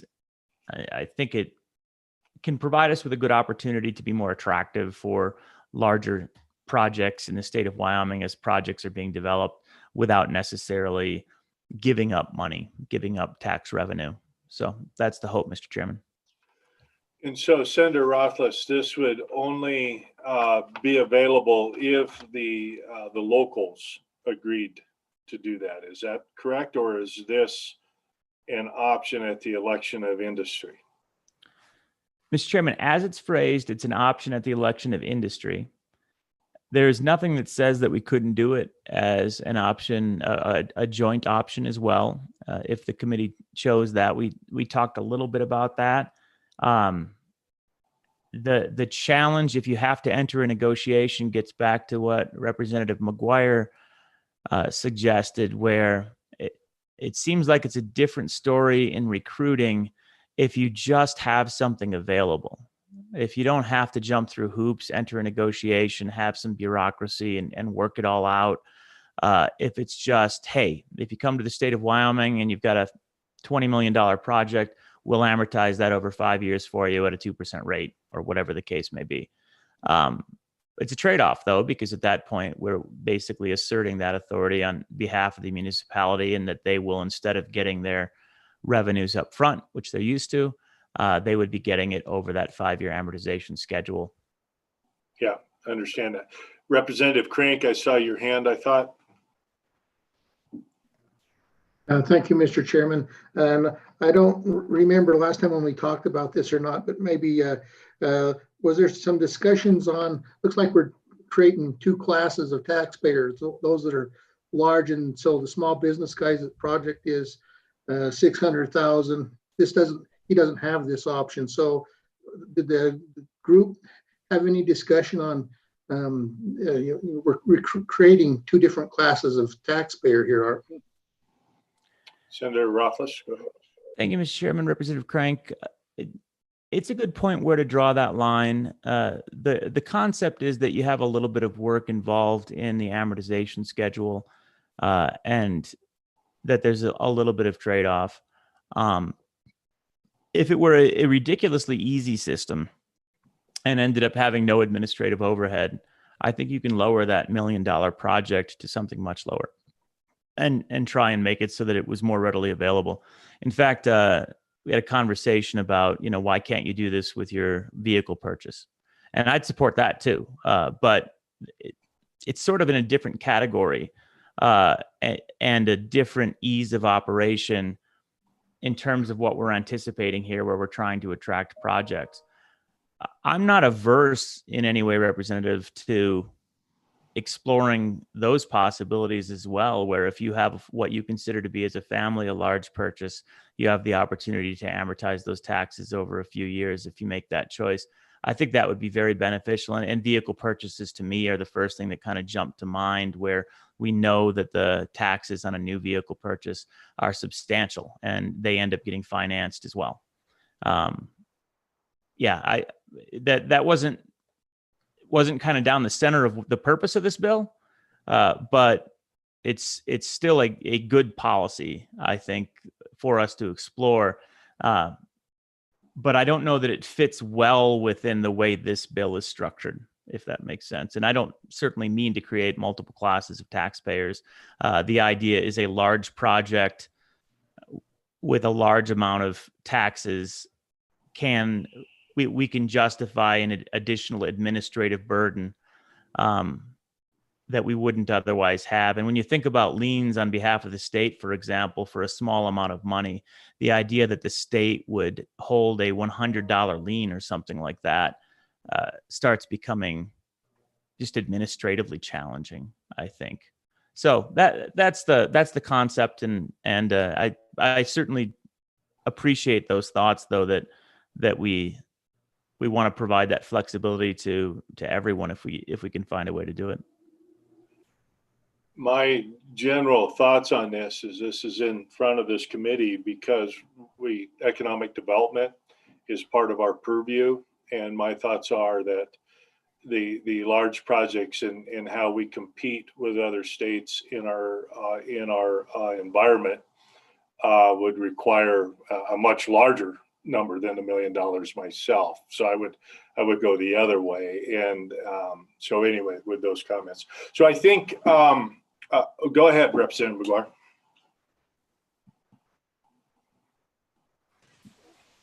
Thank you, Mr. Chairman. I would just add, I can't remember what the case law is, but the SEC has looked at, for example, the difference between a giant sugar manufacturer and somebody that's buying a car. And they have said that, yes, there are different classes. They have recognized it. and said that that is acceptable in business and finance.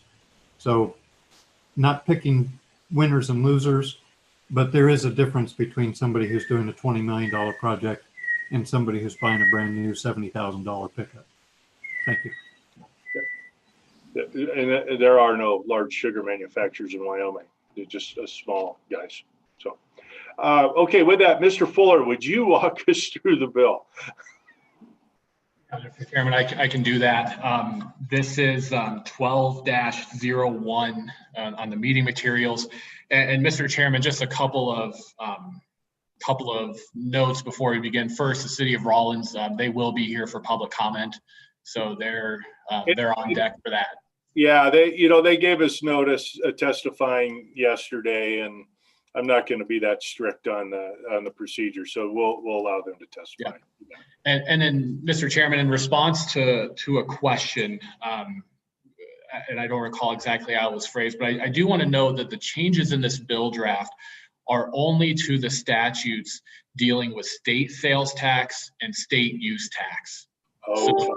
So these are not amendments to, I believe it would be 3915-207, which would be the applicable local sales tax. There's no conforming amendment in this draft that brings in those local. Right.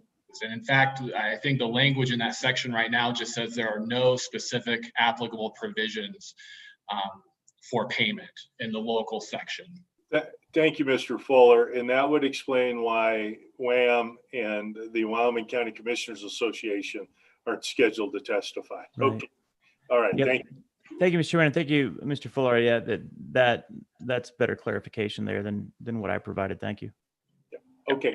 Go ahead, Mr. Fuller. Yeah, and Mr. Chairman, I'm actually going to start. I'll come back to the staff comment that's on page 2. I'll come back to that at the end. So I'll start on page 3, line 1. And just in summary, I think has been noted, this just establishes procedures for businesses and entities to amortize payments of sales and use taxes for projects with expenditures that are anticipated to exceed $1 million. So page 3, line 1, this provides that on or after July 1st, 2021, for any taxpayer who would have expenditures for a project subject to sales and use tax over the first 2 years of the construction and operation in excess of $1 million, the taxpayer can apply to the Department of Revenue to amortize the taxes due over the expected life of the project up to 20 years. Then moving to the next sentence on page 3, line 9, this requires the department to establish amortization schedules, terms, and conditions for each project that is approved for amortization. Then on line 12, this is a new sentence from the last draft that the committee looked at back in August, a result of the working group. And this requires the Department of Revenue to establish and publish not less than one time each year fixed terms and rates that are available for taxpayers to amortize their sales and use taxes as provided here. And I think the way Senator Roth has described it in terms of these are just standard options that would be available for taxpayers to avail themselves of, but would not prevent a taxpayer from reaching a separate agreement with the Department of Revenue for the amortization of their taxes. Then on line 15 of page 3, this also is a new sentence as a result of the efforts of the working group. And this would require that any amortization agreement has to have a lien on the property of the project for which the taxes are amortized, and the lien shall be paramount and superior to any other lien or encumbrance created before or after this lien. Then the new sentence at the very end of line 19 just notes that a failure to pay under the terms and conditions of the amortization agreement subject the taxpayer to all enforcement provisions that are available in Article 1 of Chapter 15. Line 22 requires the Department of Revenue to adopt rules, including a rule requiring full payment of any outstanding amount within 30 days if the taxpayer discontinues his business or the project. Then on page 4, lines 4 and 5, the new sentence there that if a taxpayer is approved for amortization, no vendor is liable for any returns, reports, or payments of taxes related to the project. And then, Mr. Chairman, page 4, line 8 is the definition of project. And it's as used in this paragraph.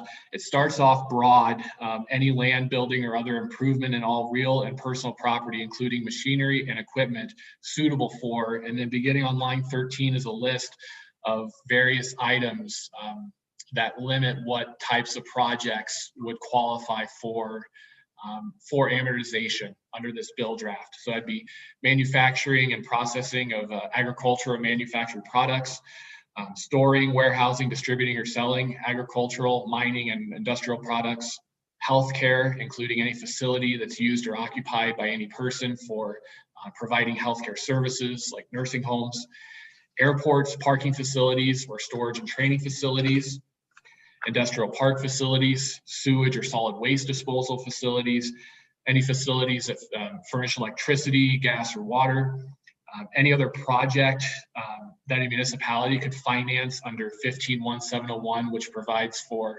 municipal industrial development projects. And then finally, as was mentioned earlier, secondary, tertiary, and enhancement or recovery projects.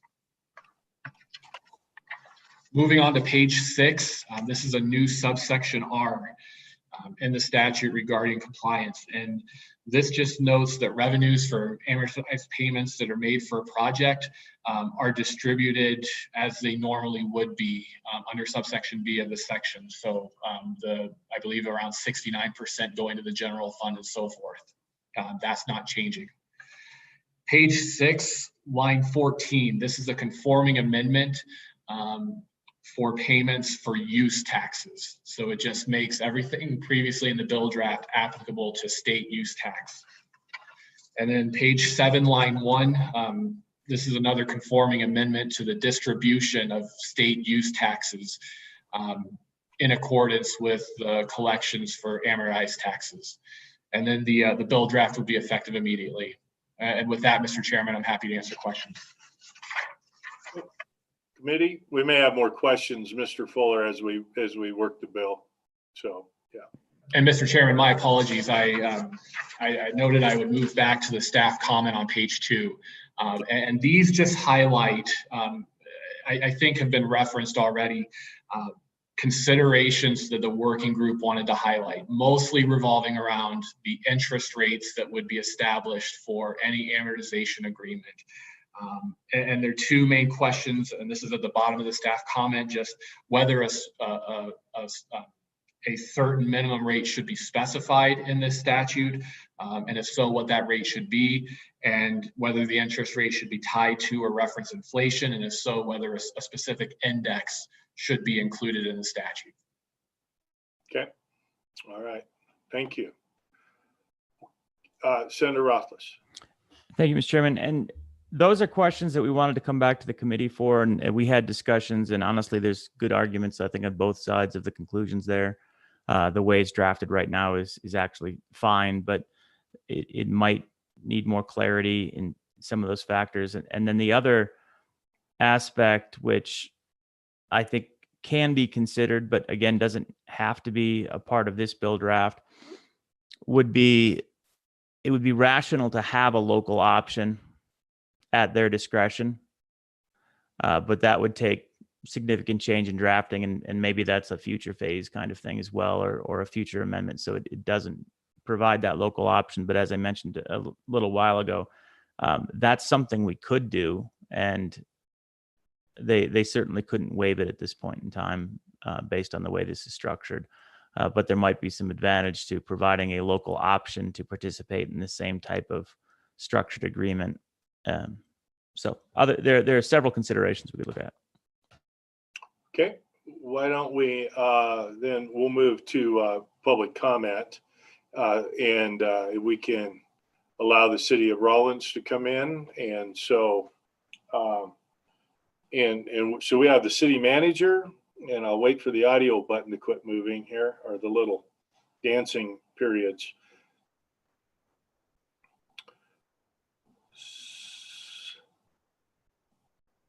Okay, so Yeah, go ahead with it. So we have the city manager for the city of Rollins. If you could go ahead and unmute, introduce yourself, and make your comments to the committee. We're ready. Okay, you're on mute still.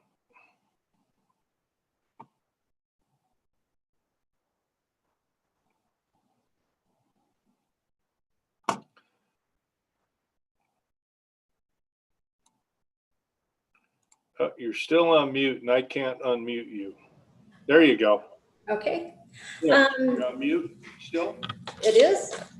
Okay, so you'll have to turn off your YouTube feed or turn it down.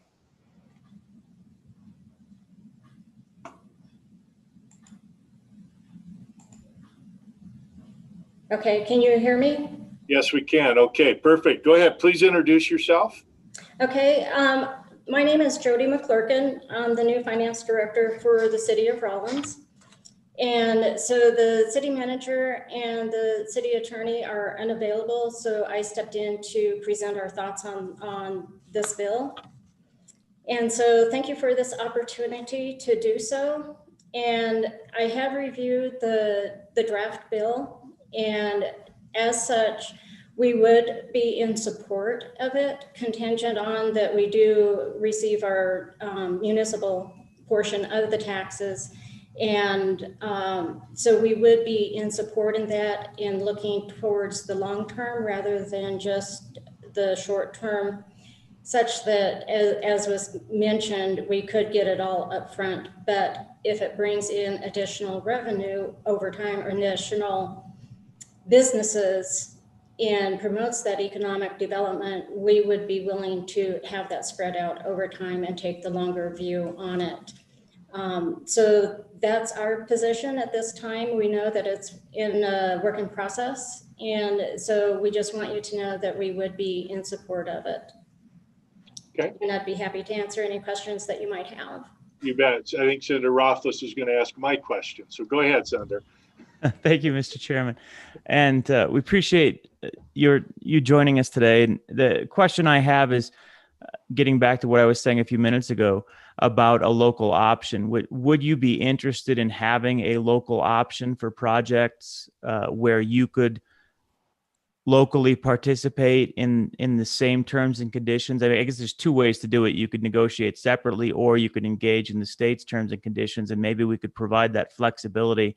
This legislation doesn't do that yet, but is that something that you would see as beneficial as you're looking to attract additional projects? And we know wind projects are an example of the types of projects that you actively recruit. Would that be useful to you? Absolutely. That would be very useful. And I would like to piggyback off of the state. Excellent. I think that would simplify things immensely.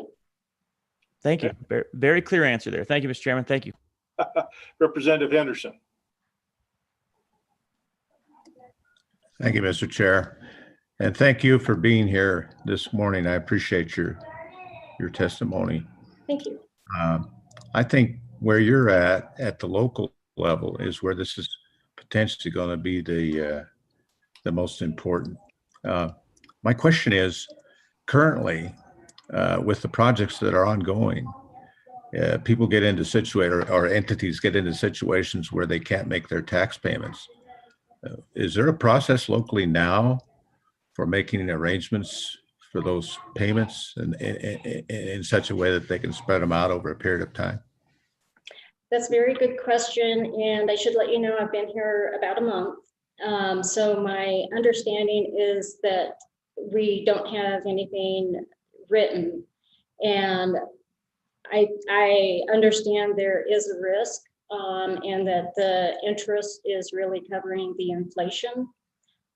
However, I think we, to a large degree, need to be, if we're going to grow the economy, we have to be walk tandem with each other in developing that. And if they're going to go bankrupt,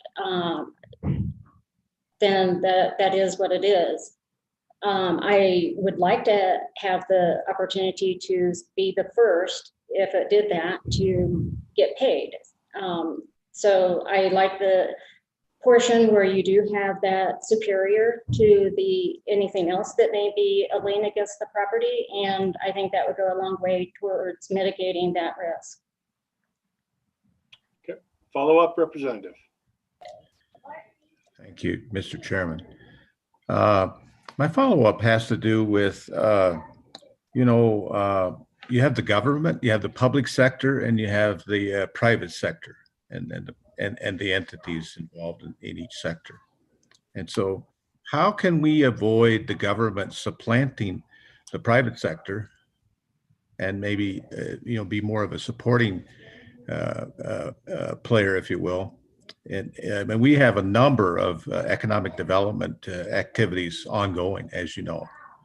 So from your perspective locally, how do we make sure we don't interfere with unintentionally in, that sort of opportunity for both sectors to move forward productively? Ms. McClurkin, go ahead.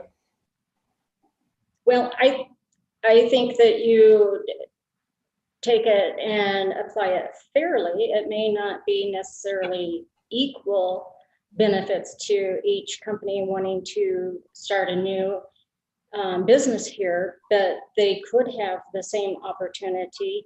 And it could be contingent on the number of jobs they're bringing and other factors.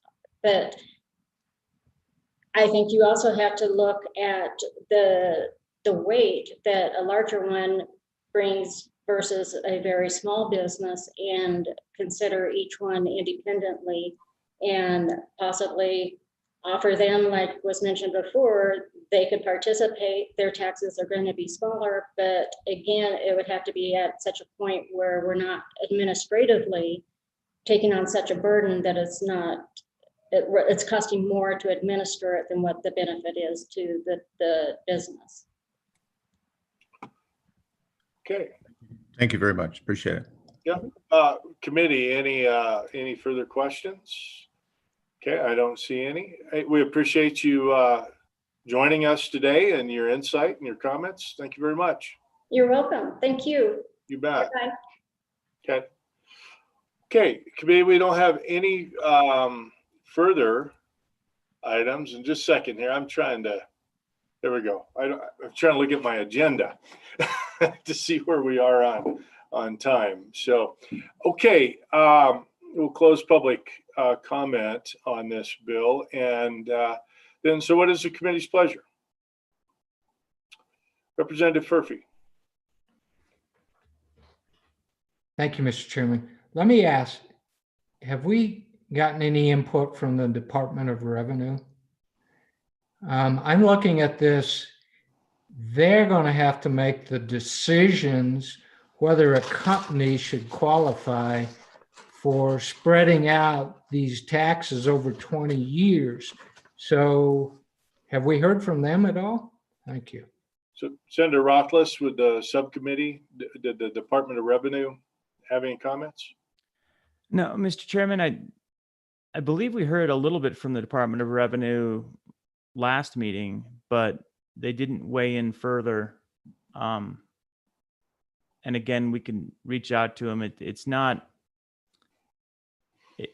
does not seem to be particularly onerous. And I'd ask Mr. Fuller, I assume we had some review on that as well. Mr. Fuller, I feel like we had some interaction there. Can you remind me? Mr. Fuller, go ahead. Mr. Chairman, I don't recall the specifics. What I would note is that, depending on the action on this bill draft, it would be sent to the Department of Revenue for their review through the fiscal note process. Yeah. Okay. All right. Again, does the committee wish to move the bill? Mr. Chairman, I move the bill. Been moved by Senator Rothfuss, seconded by Representative Burkhart. Okay, so then general comments or discussions on the bill, committee.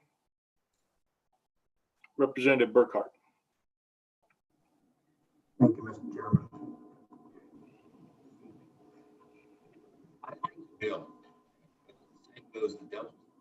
Representative Burkhart, you're not coming in very clear. Okay. Is this better? It is.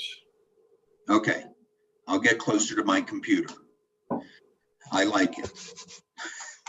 Anyway, as the saying goes, the devil's in the details. I do like this bill, but I think we still have some things that I'd ask the committee to work on. Senator Rothfuss and Representative Ayer, Representative Duncan, and I have talked extensively on, you know, some of the numbers, some of the concepts, and really didn't land on an answer. So I would ask the rest of the committee to, you know, give us their opinion and that on, you know, if the interest rate should be set, and I think it should. We've had that discussion, and I think maybe the amounts need to be increased and the amount of time decreased. If you look at $1 million, that's only $60,000 in sales tax over 20 years. That's $3,000 a year. The burden of doing the paperwork might even just cancel out the value of that. So, you know, like I said, I like the bill, the concept and everything, but I think we need to really work on the details, and would ask for the committee's help in that area. Yeah. So Representative Burkhart, I think that's what we're going to try to do, is maybe work this. As I read this as well, I'll just rattle off to the committee, and then I'll take committee members' comments. But yeah, I think the amount needs to be raised to 10 million. The term needs to be lowered to 10 years. I think we need to have a fixed interest rate that, you know, is New York Prime minus 1 or 2%, however we'd want to do that. I also think that in the rulemaking authority, we need to be able to charge a reasonable fee to cover the administrative burden associated with it. And then I also believe that we should just make it a general economic development on the projects, where we talk in terms of the broad number, but then add something like we do in some of the other economic development arrows in the quiver, of that it will increase the overall assessed valuation in the counties in which it's located, or something like that. So those are kind of my general thoughts. So let the committee maybe feed off of those just a little bit. Representative McGuire. Thank you, Mr. Chairman, and I believe that you hit the nail on the head. If this is going to be worth anything to anybody, it's got to be simple and it's got to be known, because companies, let's say that you have somebody that's looking to buy some very expensive beet toppers. Well, they're going to go and they're going to make their own amortization schedule. They're going to take into account seasonality, maintenance, taxes, financing before they purchase that. And we want to make it simple. And I would, within this argument, I would argue that we keep the amount low insofar as, let's go with those beet toppers, which are a seasonal piece of equipment. Well, do you want them to wait and buy 12 at one time so that they can take advantage of the of spacing out the payments, or do you want to have them buy them as they're either being manufactured or brought into the state? I would argue that we want to, again, we want to keep it simple. We want to make it so that people are able to take advantage of it. I think that we should have the term fixed. As the chairman said, I think the term should be a little bit shorter. The interest rate should be fixed. It can be based on a, just like, 2 points over prime or whatever. But it needs to be fixed. It needs to be known so that the CFO or whoever is responsible for buying this equipment can say, this is what we're going to do. Yes, we're going to take advantage of it. Now, it's not worth it. It's not that, we don't need to. Maybe the company would rather just pay the sales tax because they're a public company and they have cheaper money, so it's not worth it to them. But I just would say that if we want to have it do anything at all, it's got to be out there, and whoever's looking at it needs to be able to run the numbers quickly without having to call people up or find out, do you do agriculture? Do you do this? Do you do that? It needs to be really simple. And then we can always come back in a year if we find out that the system is being gamed or something else, we can come back in and change it. But quite frankly, I think that the amount of companies that actually use this will be surprisingly small. Thank you, Mr. Chairman. Yeah. good comments. Defoliators are agricultural equipment and they're exempt. So, okay. Let's go with Chairman Anderson and then Representative first. Perfect. Mr. Chairman, I think we got to be careful with that interest rate. I've run into this buzzsaw before that the state can, we can't have a preferential interest rate. We've got to use whatever the statute is set up because of something in the Constitution that says we've got to treat everybody equally. So I think we got to be careful with saying we're going to set the interest rate. I think that's already been set some time ago by the state of Wyoming. And I've run into this before where we were trying to do exactly the same thing because it would be more convenient, and found out we couldn't do it. Thank you. Okay. Representative Furphy. Thank you, Mr. Chairman. Well, one of the things, we're going to be facing credit risk on this. And that's why I was asking about the Department of Revenue.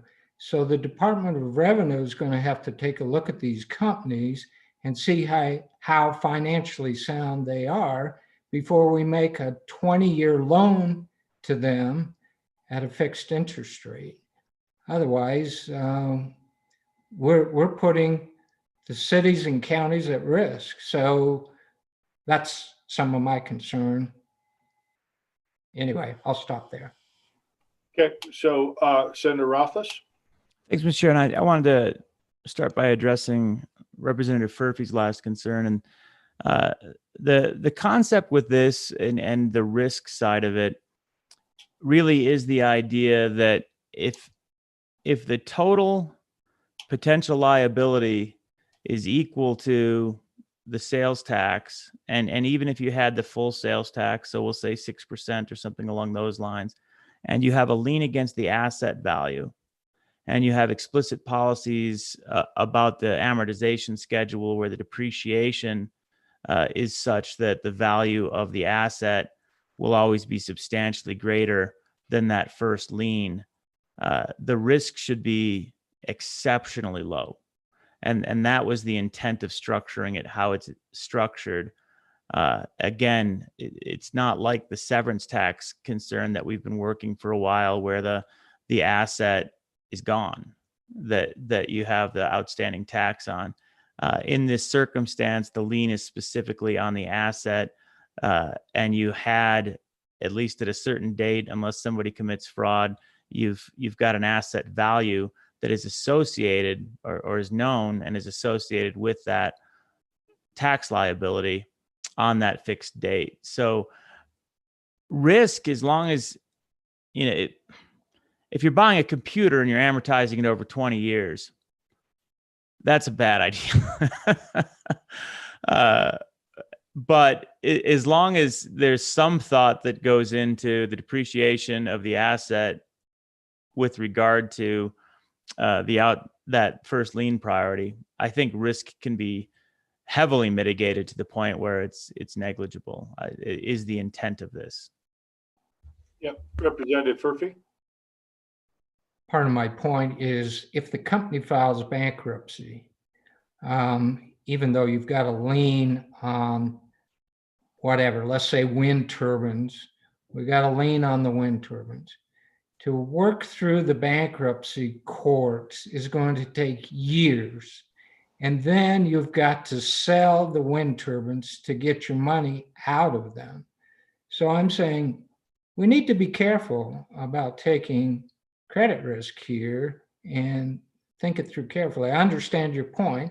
We're only lending 6% of the value of the property, which is important, but we still have some credit risk. So I just want to be careful with that. Yep. Okay. Representative Burkhart. Thank you, Mr. Chairman.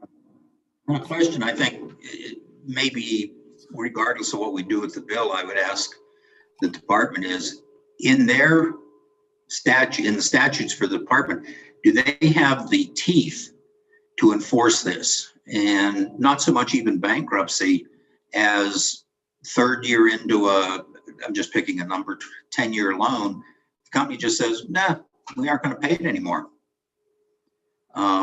I know that for a fact that the Department of Revenue is owed a considerable amount of money on sales and use tax and has a very difficult time collecting it. And just want to make sure, like I said, I still support the whole concept of the bill, but I think some of the details we're going to have to work through. Okay, I see Mr. Fuller has popped on the screen. Did you have a comment, Brian? Yeah, Mr. Chairman, Representative Burkhardt.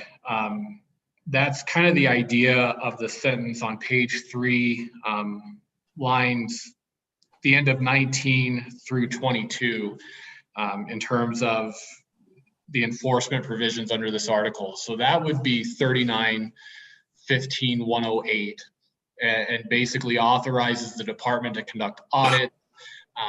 It gives them lien authority. It gives them authority to impose penalties and interest for late taxes or unpaid taxes, as well as the ability to pursue tax sales.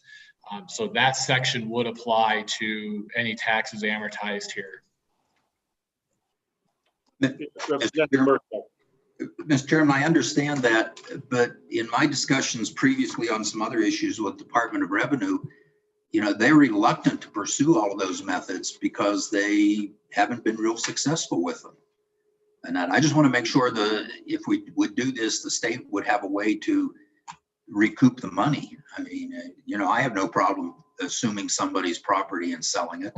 I would hope that the Department of Revenue would be able to do the same thing.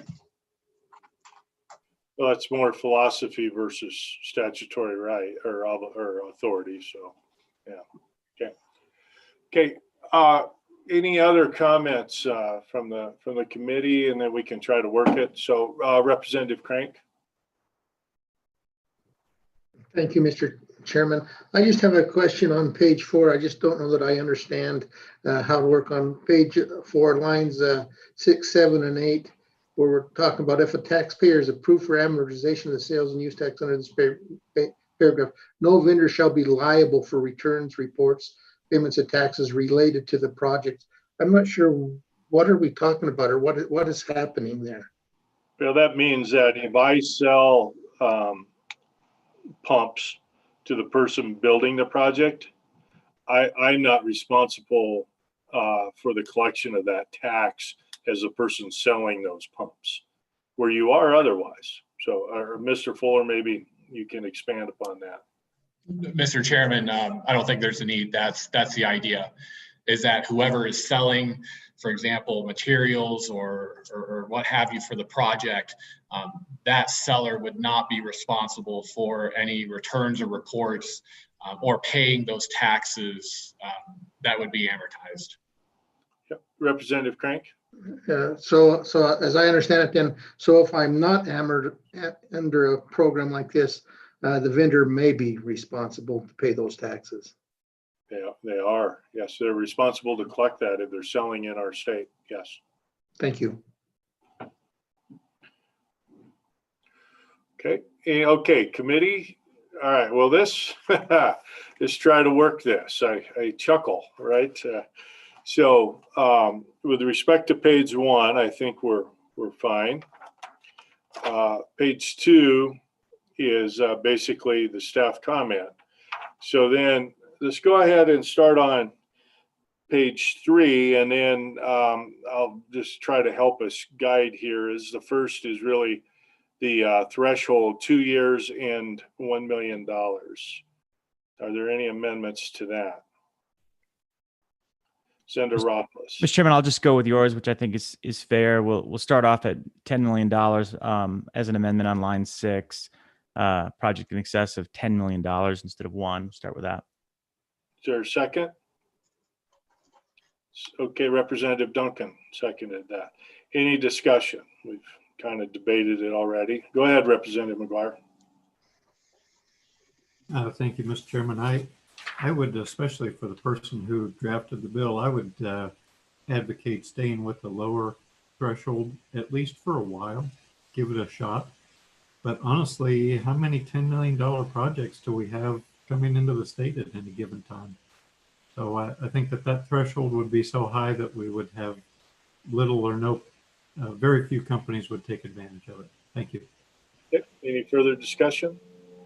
Okay, seeing none, all Mr. those. Chairman? Oh, go ahead, Senator Rothfuss. Before we vote, I'll just say that it really is intended to be attracting the larger projects, and it's sort of what we feel is comfortable for what a large project qualifies as.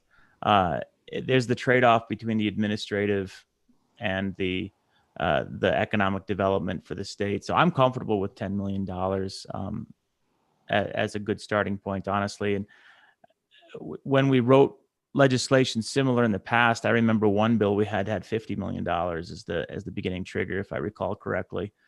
That one ended up seeming a little high when it went into practice. So $10 million is comfortable for me. I'm going to support it. Okay, any further discussion? Okay, all those in favor, Representative Burkhart. Thank you, Mr. Chairman. Just a question that relates to that. It says in the first 2 years of construction and operation, what if the project takes, I'm just picking a number here, 7 years, and the first 2 years are really preparation? They don't buy anything. A wind project, for example, they do a lot of dirt work for 2 or 3 years and then buy the turbines. You know, I'm just trying to work through that. Then they would apply for the amortization benefit when they buy the turbines. Okay, Mr. Chairman, it says over the first 2 years of the construction and operation of the project. So I read that literally to say the first 2 years versus year 4 and 5, for example. I think Mr. Fuller had a comment. Okay, go ahead, Mr. Fuller. Yeah, Mr. Chairman, Representative Burkhart, I think the question, and I think your word usage was apt, whether preparation is construction. You know, I mean, I think the intent is that, you know, this is talking about active construction and operation. You know, whether preparation is indeed included in that or not, you know, could be a question of interpretation, but I think the intent was, you know, buying material and having physical construction take place. Okay. I understand your point. Maybe something we need to think about. You bet. Okay. All right. So the amendment before us is to change 1 million to 10 million. All those in favor of the amendment, please raise your hand. 1, 2, 3, 4, 5, 6, 7. Those opposed? 1, 2, 3, 4, 5, 6. That amendment passes. Mr. Chairman? Yes.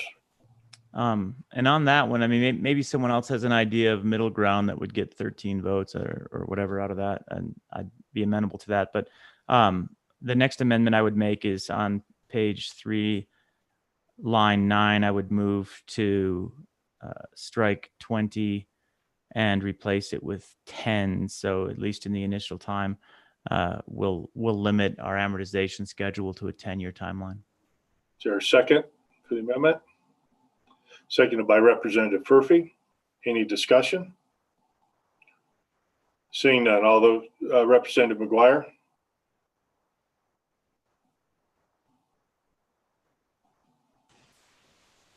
Well, I know that this will seem contrary to my earlier position, but here I would advocate for a shorter term, and that the reason being is if you, and you know, Representative Furphy can weigh in, but typically when I talk to lenders and credit companies, they say the first 5 years is really, you know, that's kind of when you can expect to get all your payments. After 5 years, then you do start getting into some problems. And I would look at the coal bed methane and some other things. You know, Wyoming, we are such a boom and bust state that 10 years for Wyoming, that's almost like a lifetime. And I would just invite some discussion. 10 years is a long time to have a credit risk in the state of Wyoming. Thank you. Senator Rothfuss. Thanks, Mr. Chairman. The struggle here is a lot should be in rule and regulation, and it's hard for us to manage specifics. 20 years makes sense to me in certain circumstances. If I'm building a reactor on a power plant or something along those lines, 20-year amortization schedule for a reactor, that's fine. You're going to run that thing for 40 years, hopefully, and have cash flow off of 50 years. Wind turbines should operate for at least 20 years per turbine. So a 10-year amortization schedule in that turbine, perfectly reasonable. It really kind of comes down to the project. There are a lot of projects that you wouldn't want to go past 5 years on. As I mentioned a few minutes ago, when you start looking at information technology projects, it would be, I think, irrational to have even a full 5-year lifetime on a server farm when you're talking about the computer equipment itself. So I don't know that we want to shorten it too much, because you're thinking of projects like solar farms, turbines, reactors, very heavy equipment that's going to have a lifetime of 20 years or longer. And amortizing it over 5 years probably doesn't provide that significant of an advantage, because you want to get to the point where you're getting your cash flow out of it, and you can write off maybe the first and second year, and then you're going to be looking to cash flow in the years beyond that as the true amortization. So, I don't think there's a perfect answer, and it just kind of depends on a project by project. But a good flexible starting point seems like 10 years as the place to begin. And getting back to the idea, I believe it was Representative McGuire that said, we can come back and tweak this if it doesn't look right, if we've run it for a few years and we're not getting what we want out of it. I think 10 years is kind of that Goldilocks spot where we should be able to help long projects, and hopefully not all projects would be amortized over 10 years. So I see the point that we would want, and I would expect most projects to probably end up being amortized over 5 years, but I could imagine turbines and solar and others really looking into 10 years as being advantageous. So I'd like to make sure we had that flexibility. Okay, any further discussion? Okay, all those in favor of the amendment to reduce the maximum amortization time frame from 20 years down to 10, please raise your hand, hold them up so I can count. 1, 2, 3, 4, 5, 6, 7, 8, 9, 10. Okay, that one is all opposed. Okay, that does pass. Senator Wassenberger, you lost. Sorry. Mr. Chairman. Okay, Senator Rothfuss. There was a suggestion, some discussion about changing the 2-year project burn timeline to 1 year. And I just wanted to raise that because it is a good discussion point. But I do support 2 years, so I'm not going to make a motion. But it's probably good to at least throw that out there and see if anyone wanted to discuss it. I don't see anyone raising their hand, so I'm done with that. Okay. And then, Mr. Chairman, the next point that needs to be resolved is, I got to get the right line number here. On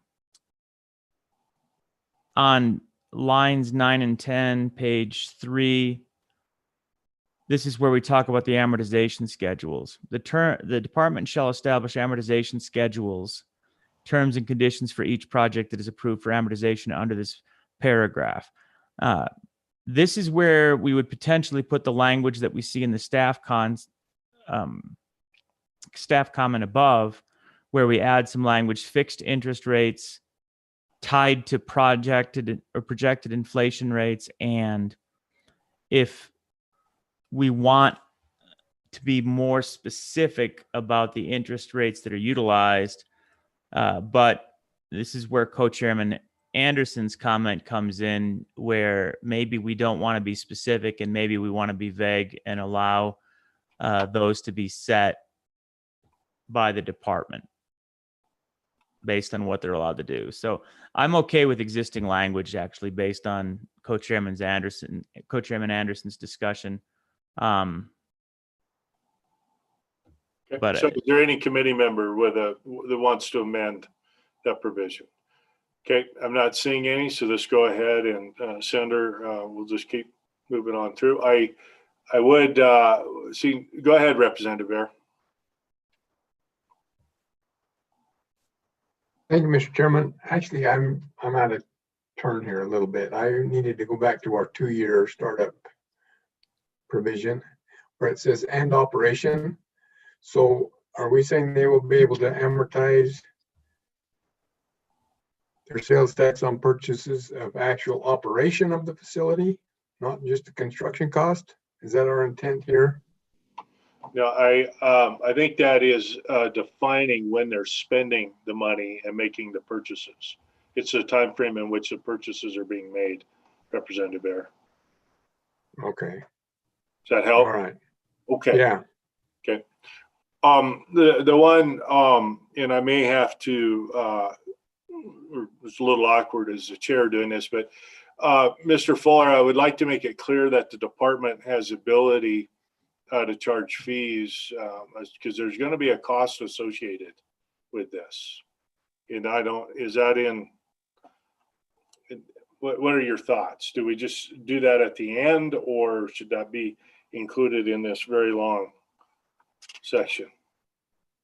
Mr. Chairman, perhaps the simplest way to make it clear that the department, I suppose it depends how you want to phrase it. If you want it to be up to the department to decide whether they charge fees, that may go somewhere else.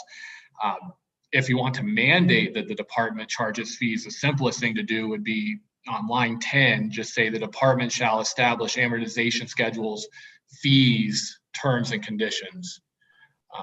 But that would be up to the committee to decide how they want to phrase that. Okay. So committee, does anyone want to amend for a simple solution? Representative Crank had his hand up first. Thank you, Mr. Chair. I think on lines 10 and 11, I would like to strike "for each project" and then replace the "is" with "are approved." So we're setting rates for everybody. Not every project gets its own rate.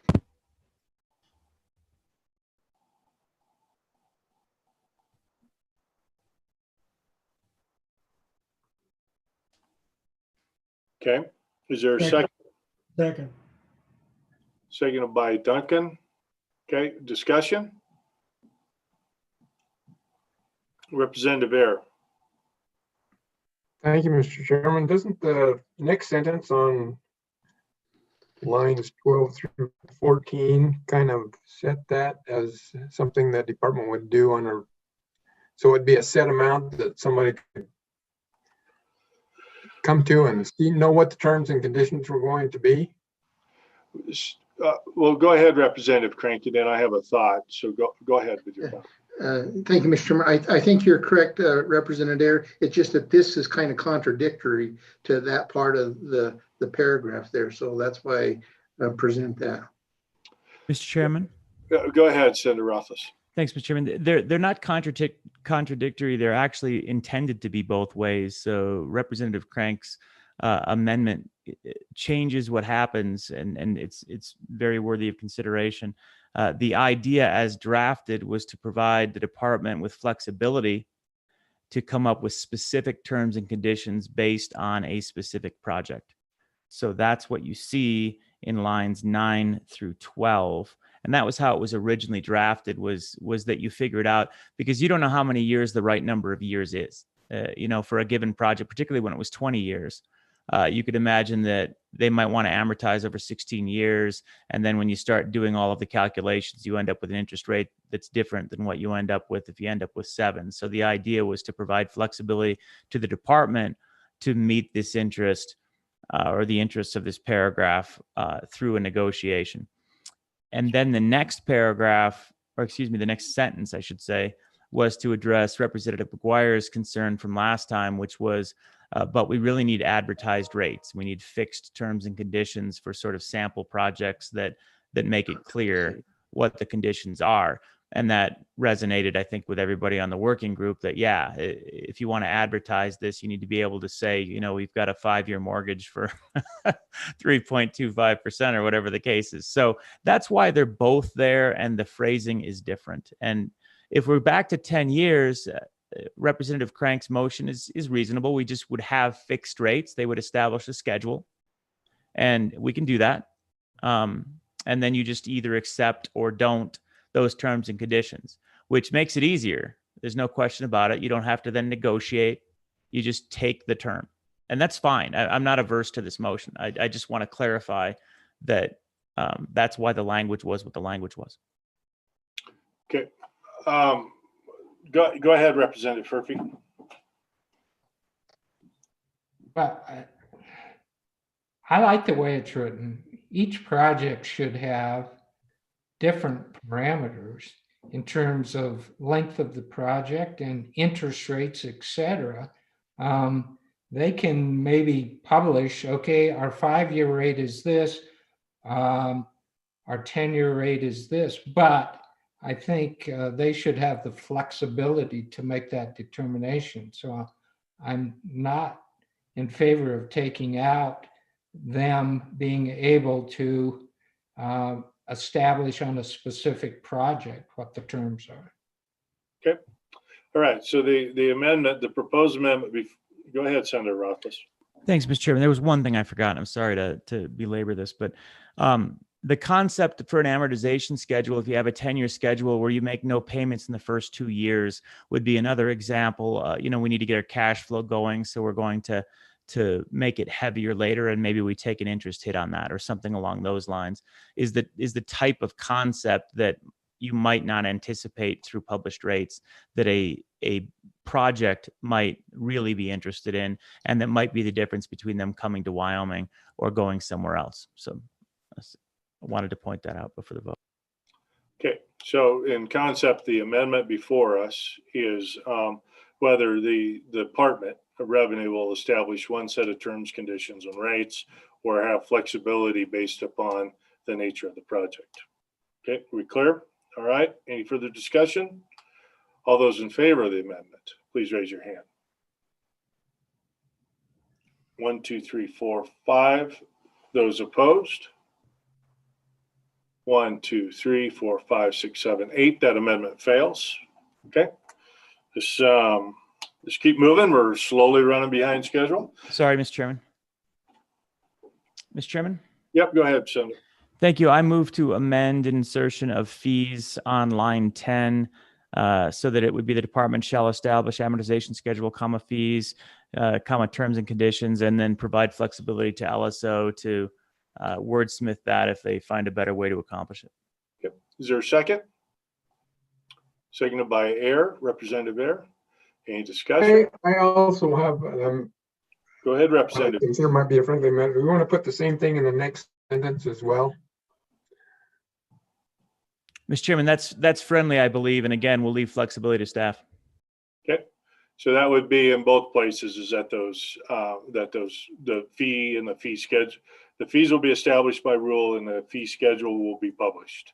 Okay, that's good with the bringer of the motion with the second. Any further discussion? Seeing none, all those in favor of the amendment, please raise your hand. 1, 2, 3, 4, 5, 6, 7, 8, 9, 10, 11. Those opposed? Okay, that amendment's adopted. Okay, well, moving on. Senator Rothfuss, you've had the lead on this. I guess I'll let you. I'm not going to yank the bit out of your teeth yet. Senator Coe. Thank you, Mr. Chairman. I'm going to propose a amendment that we go back and look at the $10 million threshold, just because I think this is an incentive to attract business to the state of Wyoming with new investments. And I'm going to propose that we amend the 10 million to 5 million on line 6 on page 3. Okay, so well, and it's well in order. So there's an amendment. Instead of being 10 million, it would be 5 million. Is there a second to that amendment? Second. Second by Chairman Anderson. Any further discussion? I think we've debated this pretty well. Any further discussion, Senator Coe? Okay. All those in favor of that amendment, please raise your hand. 1, 2, 3, 4, 5, 6, 7, 8, 9, 10, 11. There's enough there. That amendment is adopted. Okay. Moving on. Mr. Chairman? Yep. Senator Rothfuss? The next one that I really wanted to address was on page 4, as we start looking at beginning on line 8, as used in this paragraph, project means any land. Now, you mentioned the idea of large project for economic development and just changing the entire structure of it, not having a laundry list. Is that the concept that you think would strengthen it? Because I don't know what to do with the laundry list. I was going to suggest that we, at the very least, amend the J provision so that instead of it saying secondary, tertiary, and enhanced mineral recovery projects, it would just say mineral recovery projects. That was an easy fix for me. But I think it's very reasonable for us to dump the laundry list and get at a project is land, building, or other improvement in all real property, including machinery and equipment, and then we talk about the economic development or brings value to the state of Wyoming. Did you have any language for that, or was that consistent with your thoughts? Yeah, let me go ahead. I've got Chairman Anderson has a comment or a question. Mr. Chairman, I'm still on page 3. I'm back down there on line 18 and 19. I don't have an amendment for this, but the lien shall be paramount and superior to any other lien. So the state has a lien here for $60,000, and I'm the lender on $1 million project, and I'm lending $800,000 for the thing to move forward. And this says that the state's going to have a superior position on that. That is a very competitive, hotly contested position. We've been through that for 40 years, and we never accomplished paramount and superior to any other lien. And I'm sure that the banking industry and anybody else that's paying attention would be in opposition to that line. So I think we're going to, in the future, maybe not today, but in the future, we're probably going to lose that superior and paramount lien position. Thank you. All right, so no proposed amendment today? Okay, all right. Representative McGuire. Thank you, Mr. Chairman. With regard to that, I think that the language will be, and this is with regard to Chairman Anderson's comments, I think the language will be okay insofar as typically a financial institution is going to have a down payment.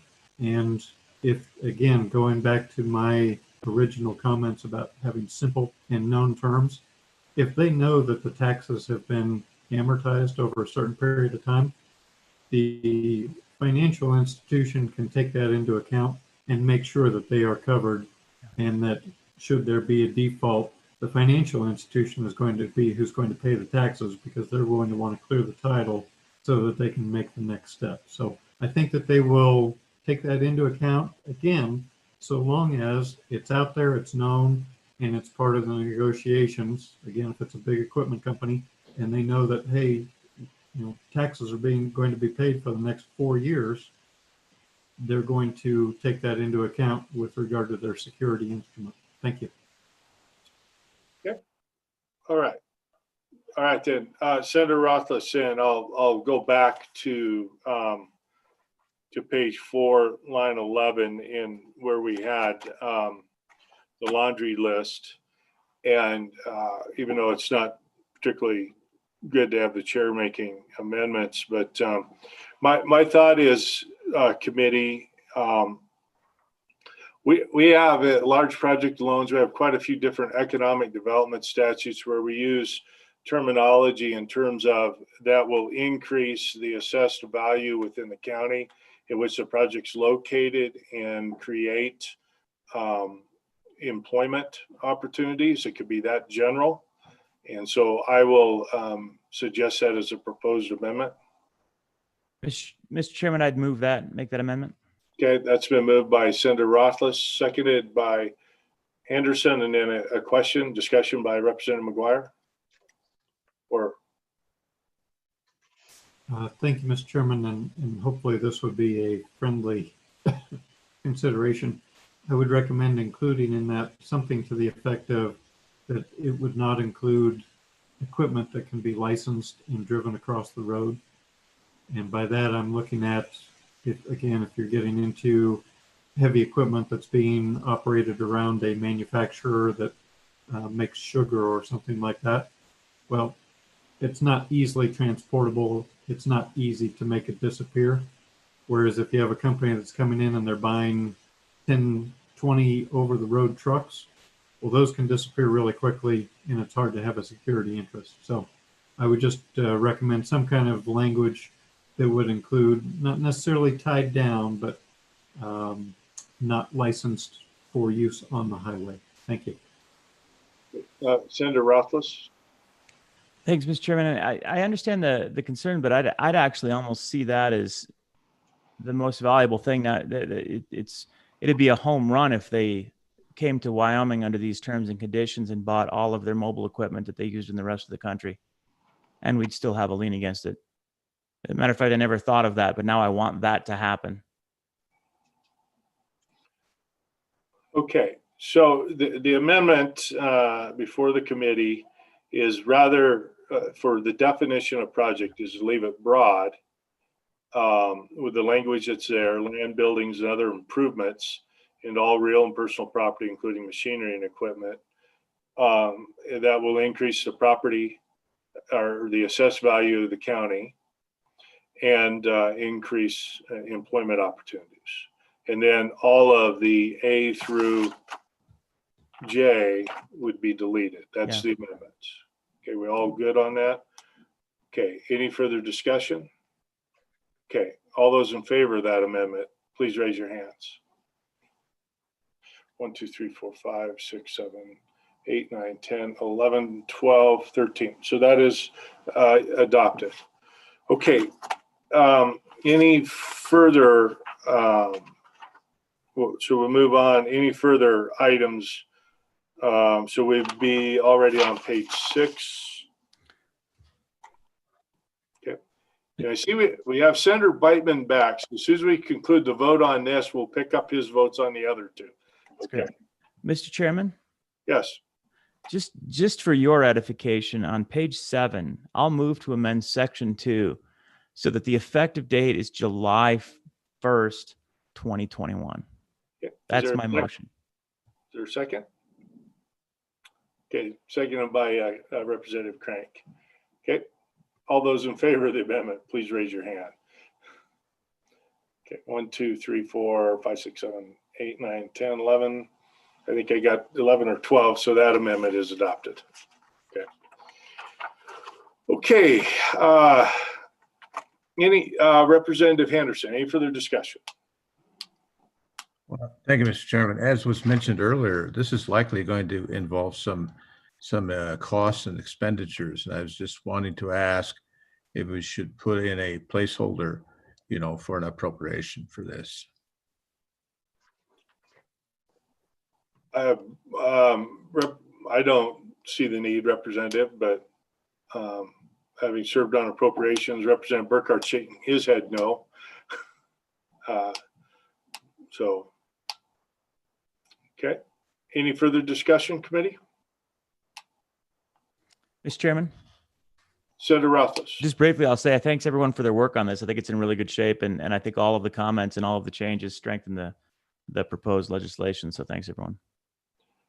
Yep. Well, my general comments is that there may be more work to do on this. This is a good topic item for us to explore. So it's a good, even though we may not get it, if we don't get it all the way across the finish line, this is still a good policy discussion to bring before the respective houses. So, okay. And Mr. Chairman, I guess one thing, if I may. Yeah. It's too complicated right now to do a local option on what we just did, in my view, as an amendment. And I think it's something that we would want to see. But I think it's then worth, if we do choose to move this forward, as we go to the legislative session, to get that amendment drafted for consideration and see what it would look like as we work through this. So that's something that if we do move this along, I'll work with LSO on and other members to make sure that we get that right and allow for the locals to engage in the process at their discretion. Yeah. Okay. I think we're ready for a vote on this. So this is a roll call vote to have the committee move the amortization of sales and use tax bill forward as amended. Senator Beitman.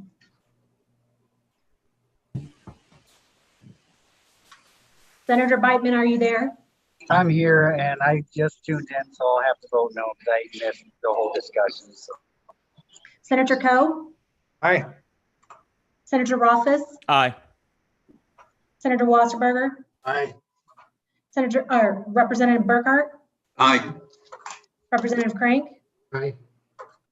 Was that an aye? Aye. Representative Duncan? Aye. Representative Ayer? Aye. Representative Furphy? Aye. Representative Henderson? Aye. Representative McGuire? Aye. Representative O'Hearn? Aye. Co-Chairman Anderson? Aye. Co-Chairman Greer? Aye. Mr. Chairman, that passes. Okay, thank you.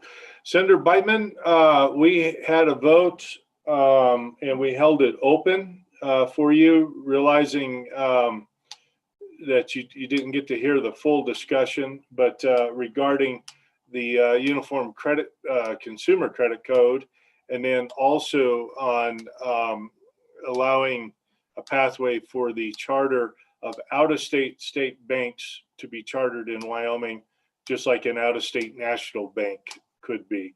Do you wish to cast a vote on those? Yes, please, Mr. Chairman. I'll be aye on both of those. Okay. All right. Well, thank you. We wanted to give you that opportunity. I know you heard most of the discussion, so okay. All right. Well, thank you. All right, committee, good work. I'm going to go ahead just because of our calendar, and our next report is Wyoming. Oh, excuse me. That's right. I've got an outdated agenda. But I want to, we've got the Wyoming Council for Women. Jennifer Wilmette is got the report, the updated report to what she gave us at our last committee meeting. And this is brand new, I understand, this report, and refreshed. And so I see we've got her in. And then Ms. Wilmette, if you can unmute yourself, we will turn the floor over to you. Good morning. Still morning, Mr. Chair. 10 minutes. We got 10 minutes in the morning. Yes, and members of the committee. Thank you for having me here again. My name is Jennifer Wilmette. I'm the chair for the Wyoming Council for Women. Please excuse me if there are any disruptions on my end. As I mentioned the last time I was here, I am a teacher at Rock Springs High School, and there is literally nowhere in this building that you can get away from the intercom. So hopefully they won't disrupt. Okay. Two events that I mentioned the last time I was here were the Wyoming Women's Summit that we held in September, and the release of the upcoming status report that WYSAC is working on for the Wyoming Women's Foundation, along with the Equality State Policy Center and the Wyoming Council for Women. Becca Smith is going to be co-presenting with me, and she will present some of the information from the status report and give you a timeline for when you can expect to receive the information. So to the summit, I just wanted to give you an update on that because we did hold that on September 4th. Due to COVID restrictions, it was virtual. 25 women from 14 different entities across the state, including 2 state agencies, attended the summit. First Lady Jenny Gordon was the keynote speaker, and she spoke on the Wyoming Hunger Initiative. I'm sure you're all very well aware of her amazing work on that project. Based on the results of the survey that I shared with you in August, we created breakout rooms to address the top issues cited as concerns of Wyoming women. Women in leadership, access to affordable health care and insurance, and equal pay. Great conversations came from the participants. Major takeaways from the day were that increased communication and collaboration among the different groups can help create a greater impact on the status of women's issues in Wyoming. Another key point was the need to create diverse coalitions to work on these issues. From the feedback from the participants, we as a board believe that we can serve the governor and the state as a clearinghouse for bringing these groups together to collect information and advise the governor on these issues. And we look forward to bringing them back together again next year to continue the conversation. Another important point that we learned is that there are many programs available in Wyoming to help these people, specifically women and children who are in need. However, many of these programs have limited success because not enough people know about them, so more communication is needed. It is important to point out that these programs can only cover so much. We also need policies that are designed to support women and keep them in the workforce, because these policies will lead to a more diverse and vibrant workforce for Wyoming. As we move forward, the Wyoming Council for Women looks forward to serving as policy advisors for the governor and the legislature to further discussion on the policies. And at this point, I would like to turn it over to Becca Smith from the Wyoming Women's Foundation so that she can give you more information on the publication of the status report. So before we do that, Ms. Wilmette, I just have a question on your summit. And it's the same question I ask everybody almost is, government's great and councils are great, but how much industry was there? What participation did you get from industry, or what thought have you given to trying to get industry involved in that? Go ahead. Thank you, Mr. Chair. That is an excellent question. At this point, we did not invite any industry because we were doing this for the very first time and we were hoping to not outkick our coverage. We were hoping to put it on for the first time and see if we could have it and feel like it was successful enough to have a second one. But as I mentioned, one of the takeaways was that we do need to create more diverse coalitions. And specifically in our outcomes, it was mentioned that we do want to include industry and we do want to ask members of industry to come to the next summit. So that was an excellent question, and I hope to do that the next time around. Great. I'm glad to hear that. Oh, my screen's flipping around, so now I got turned to look over here. Yeah, I just, we look at, if we just say the workforce is 50-50 and we all have workforce issues. And so I just would just like to see a little more there. So that's great to hear that you had that discussion and that's on your radar for the future. So that's great. So sorry to interrupt. I just had no problem. Okay, so we got Rebecca Smith, right? I'm having a hard time because I can't read without my glasses. Go ahead, please introduce you. Mr. Chairman, thank you. I'm Rebecca Smith, the director of the Wyoming Women's Foundation. And we've been partnering with the Wyoming Council for Women to work on this report that Ms. Wilmette talked to you about in August. And so I've been working directly with the researchers at the Wyoming Survey and Analysis Center at UW. And we have the first part of the report to share with you today. There will be 3 additional parts coming later.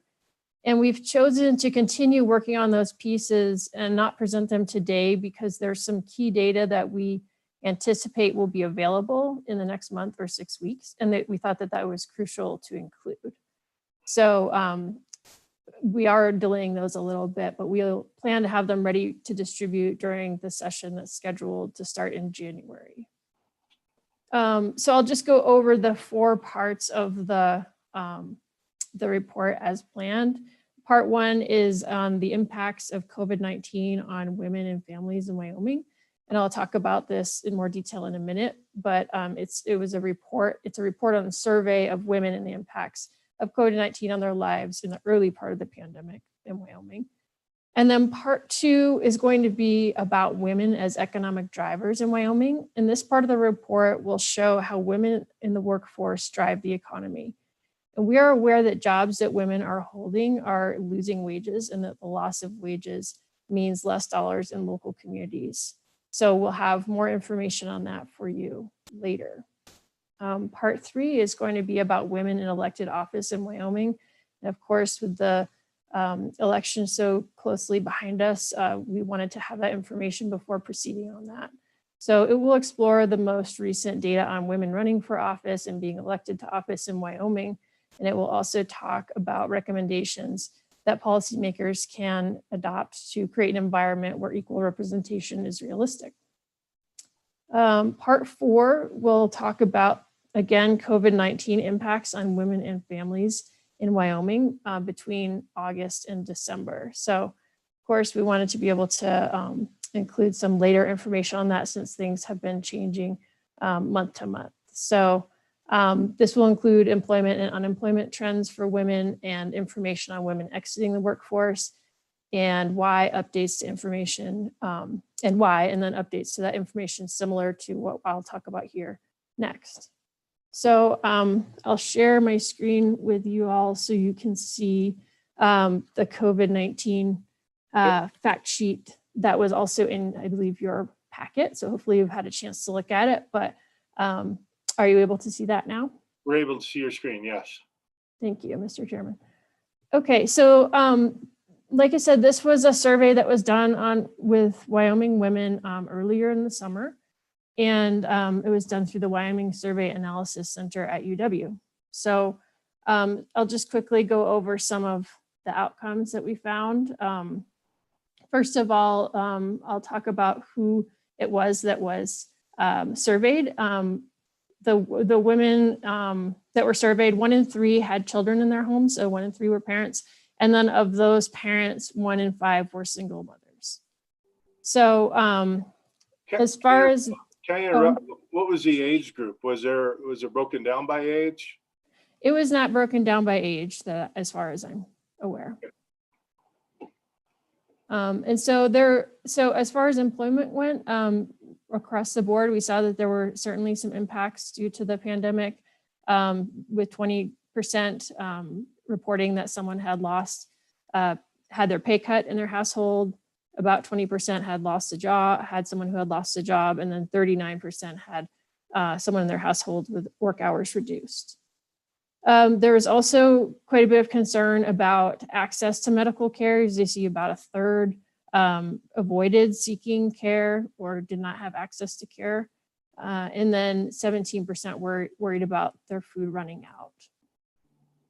And then as far as caring for children, which we know often is something that women are the primary caregivers in households, we found that 74%, which is really, I think, a huge amount, reported that school or daycare closures had a moderate or severe impact on their daily life.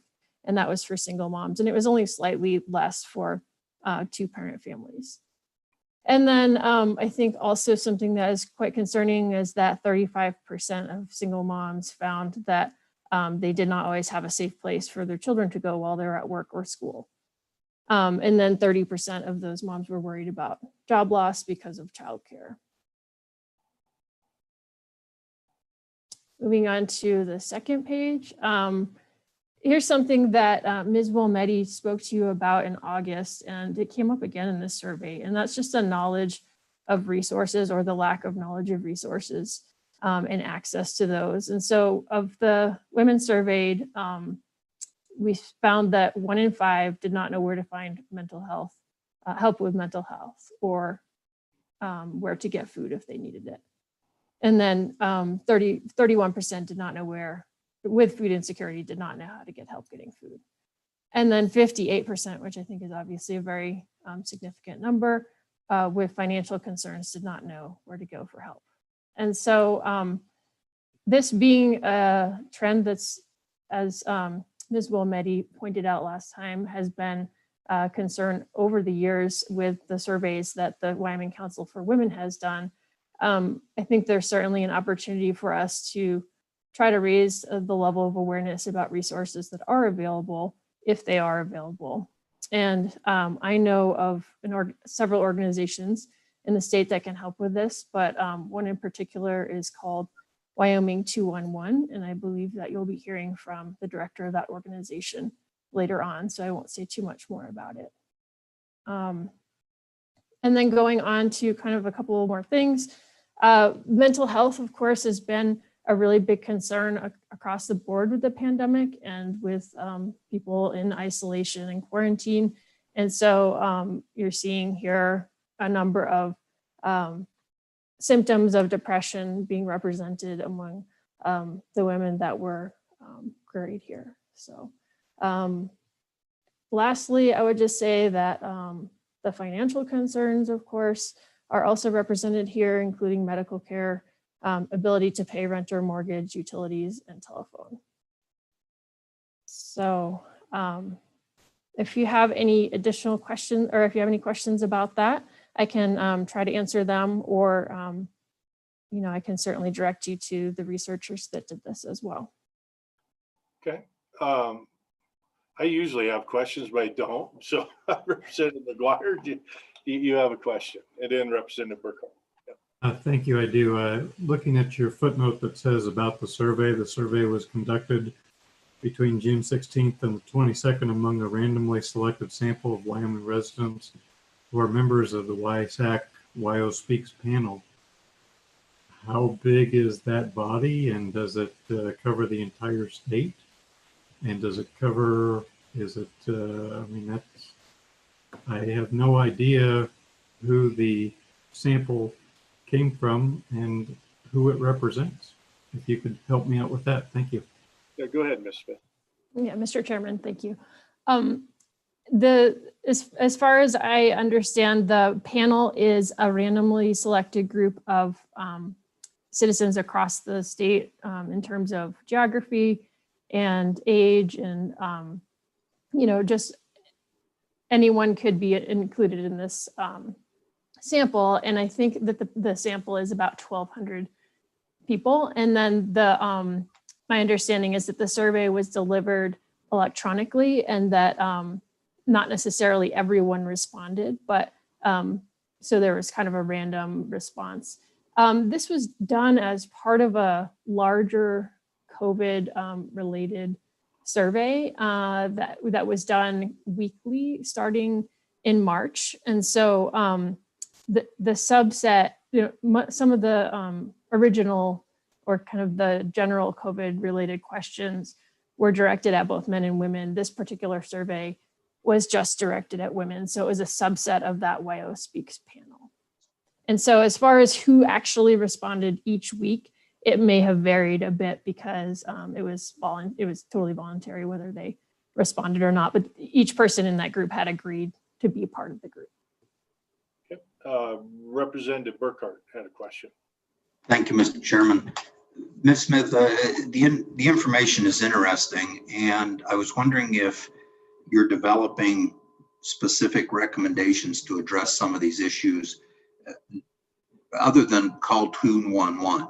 I mean, there are a lot of information is available in that system, but are you making or developing specific recommendations to address some of these issues?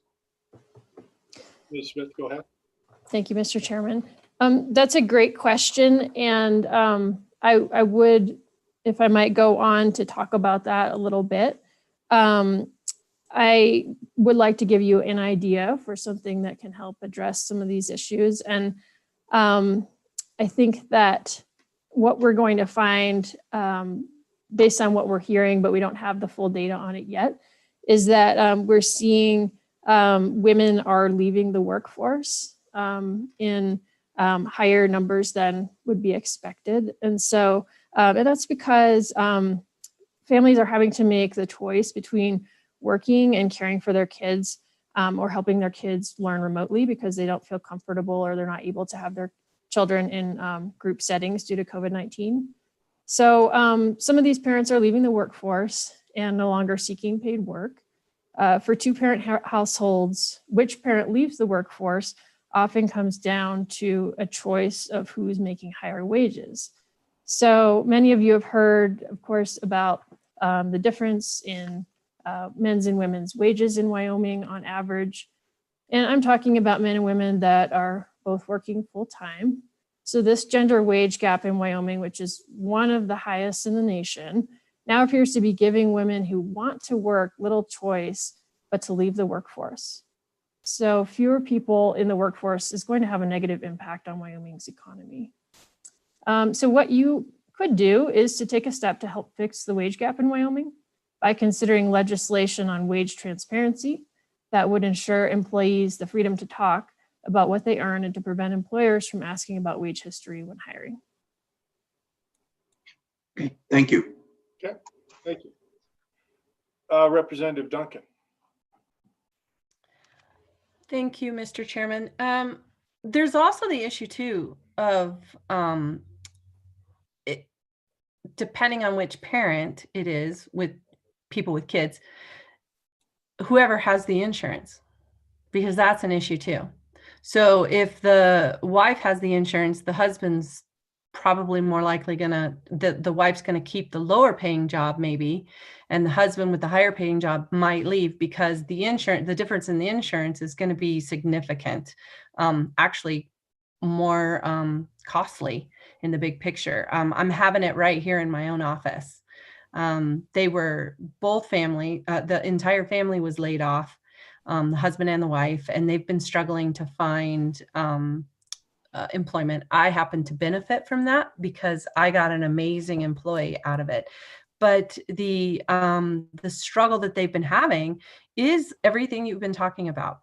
She's getting paid better now than she was, but the whole struggle is the insurance, the having to educate online.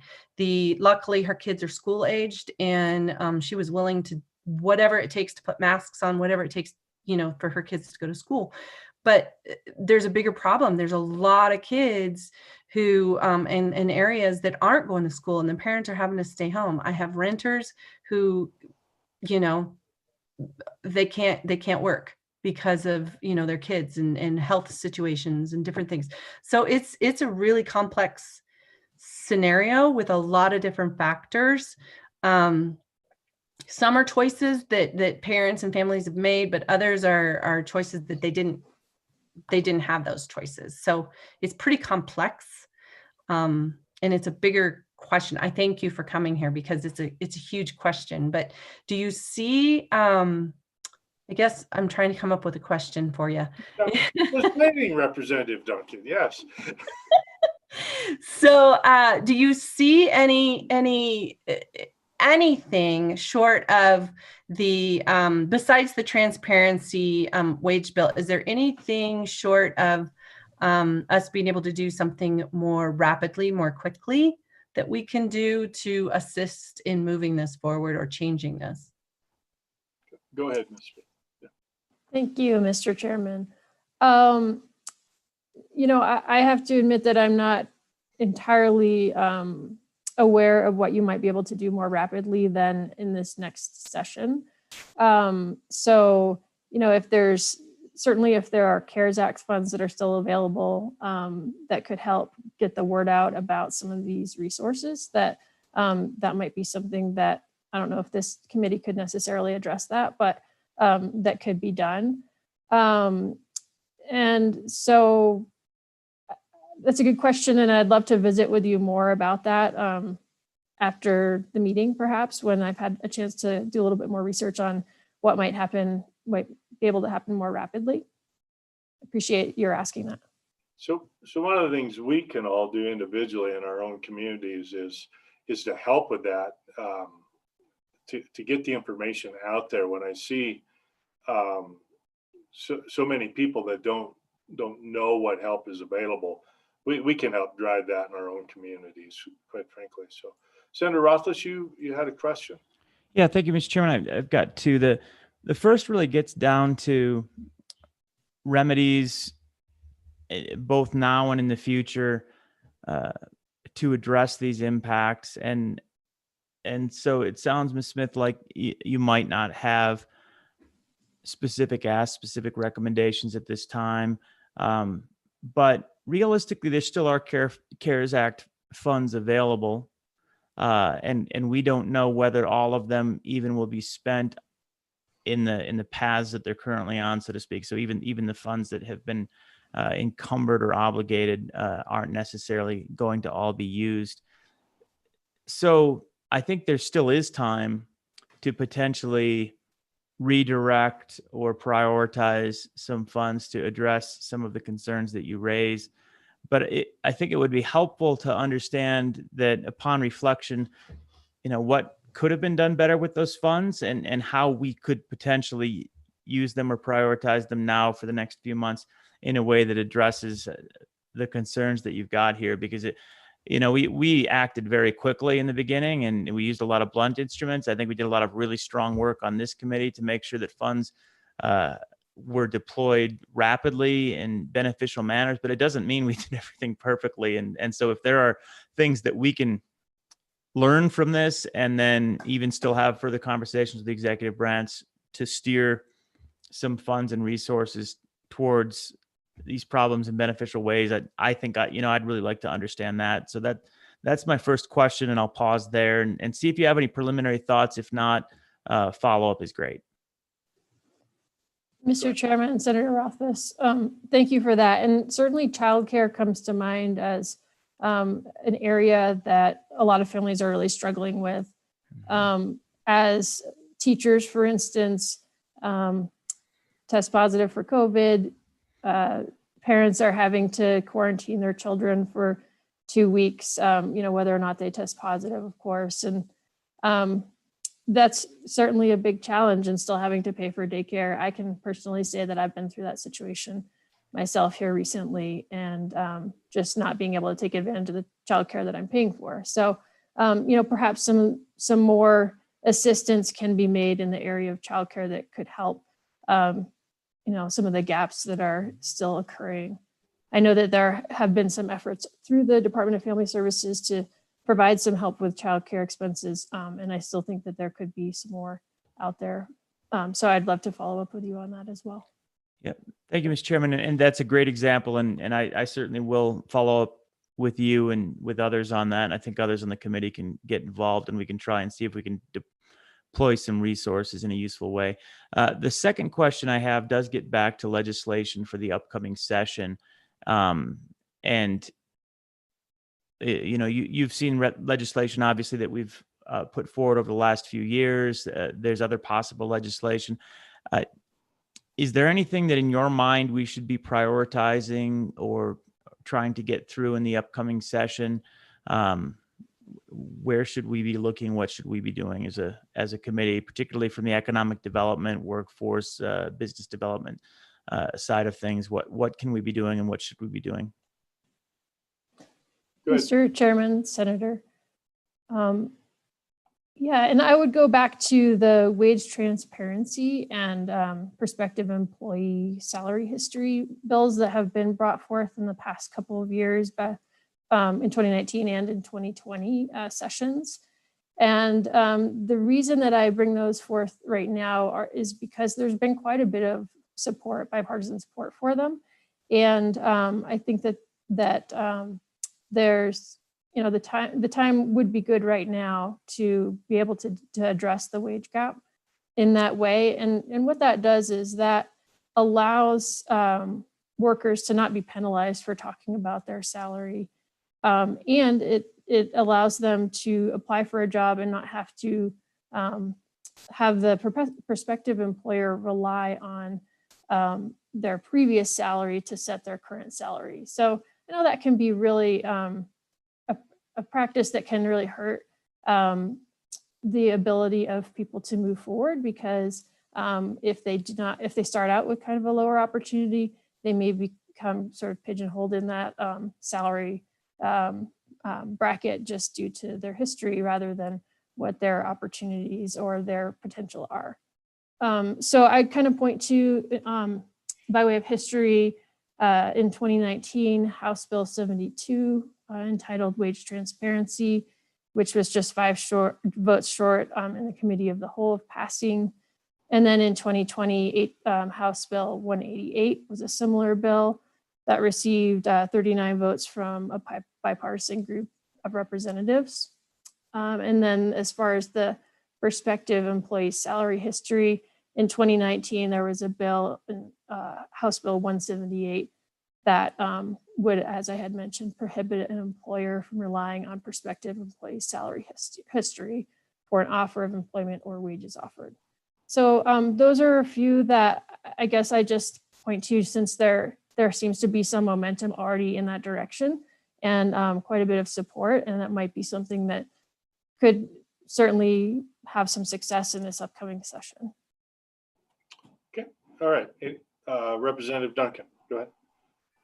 Thank you, Mr. Chairman. So I have a quick question for you. The wage transparency and the, what was the other one? The disclosure of Salary history. Salary history.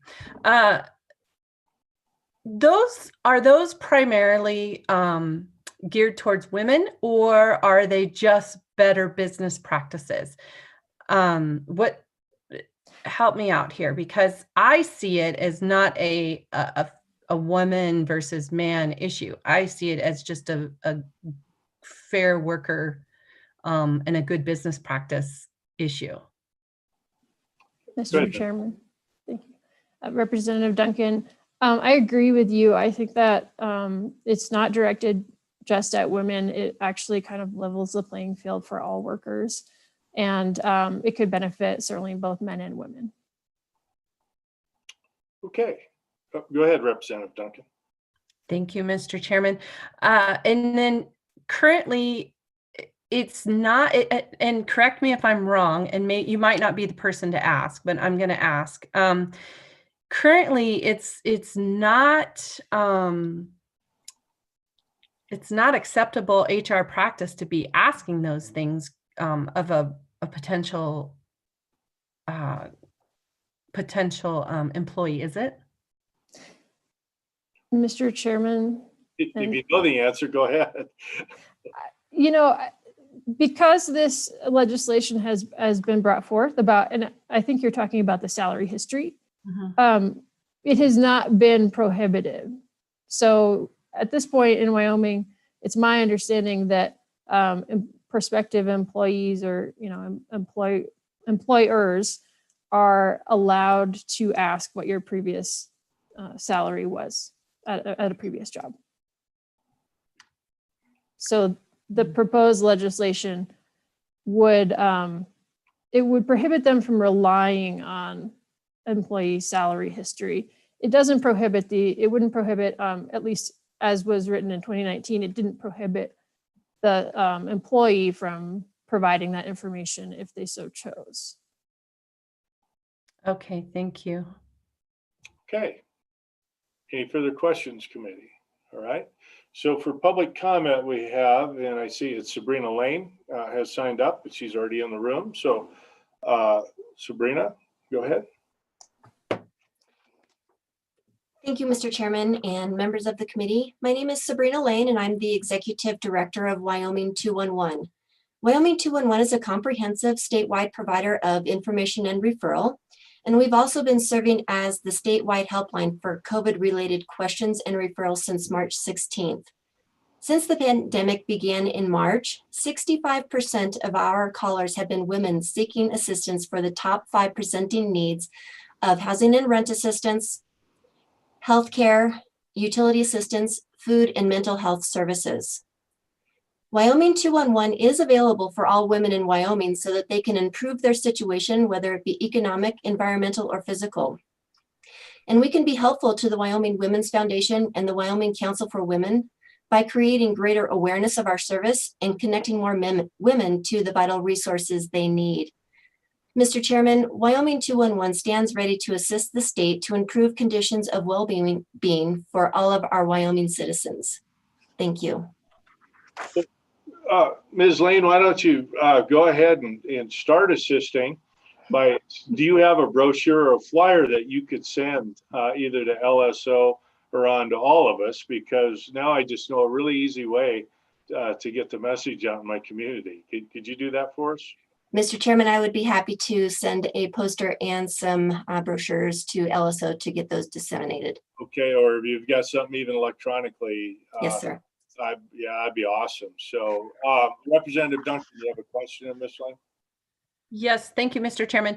So Ms. Lane, same question to you. Do you know of anything that we could redirect of what funds that are left or something that we could do to help assist, an immediate help and assist to move forward?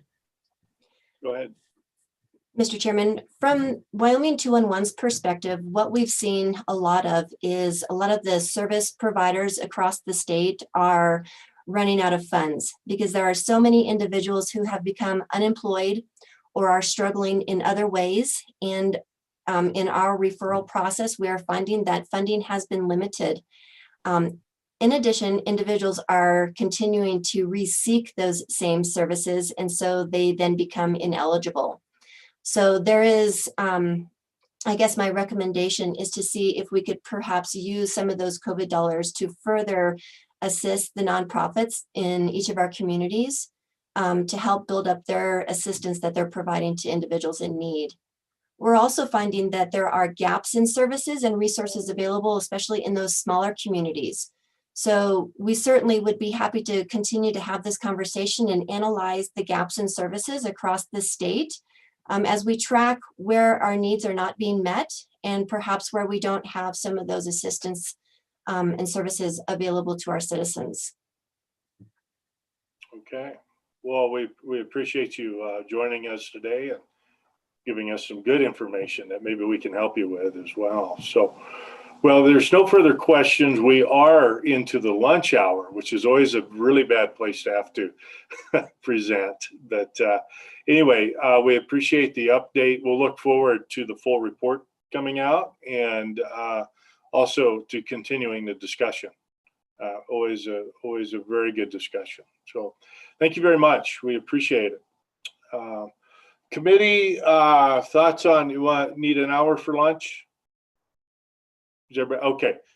Well, Hank Coe's shaking his head no, and he's he's kind of my mentor. So, Mr. Chairman, he's not going to move like 5 feet from that chair, though.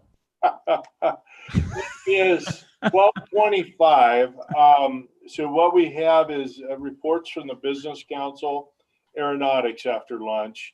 Why don't we split the difference here? We've all been in the mode of negotiation. Let's come back at 1:15.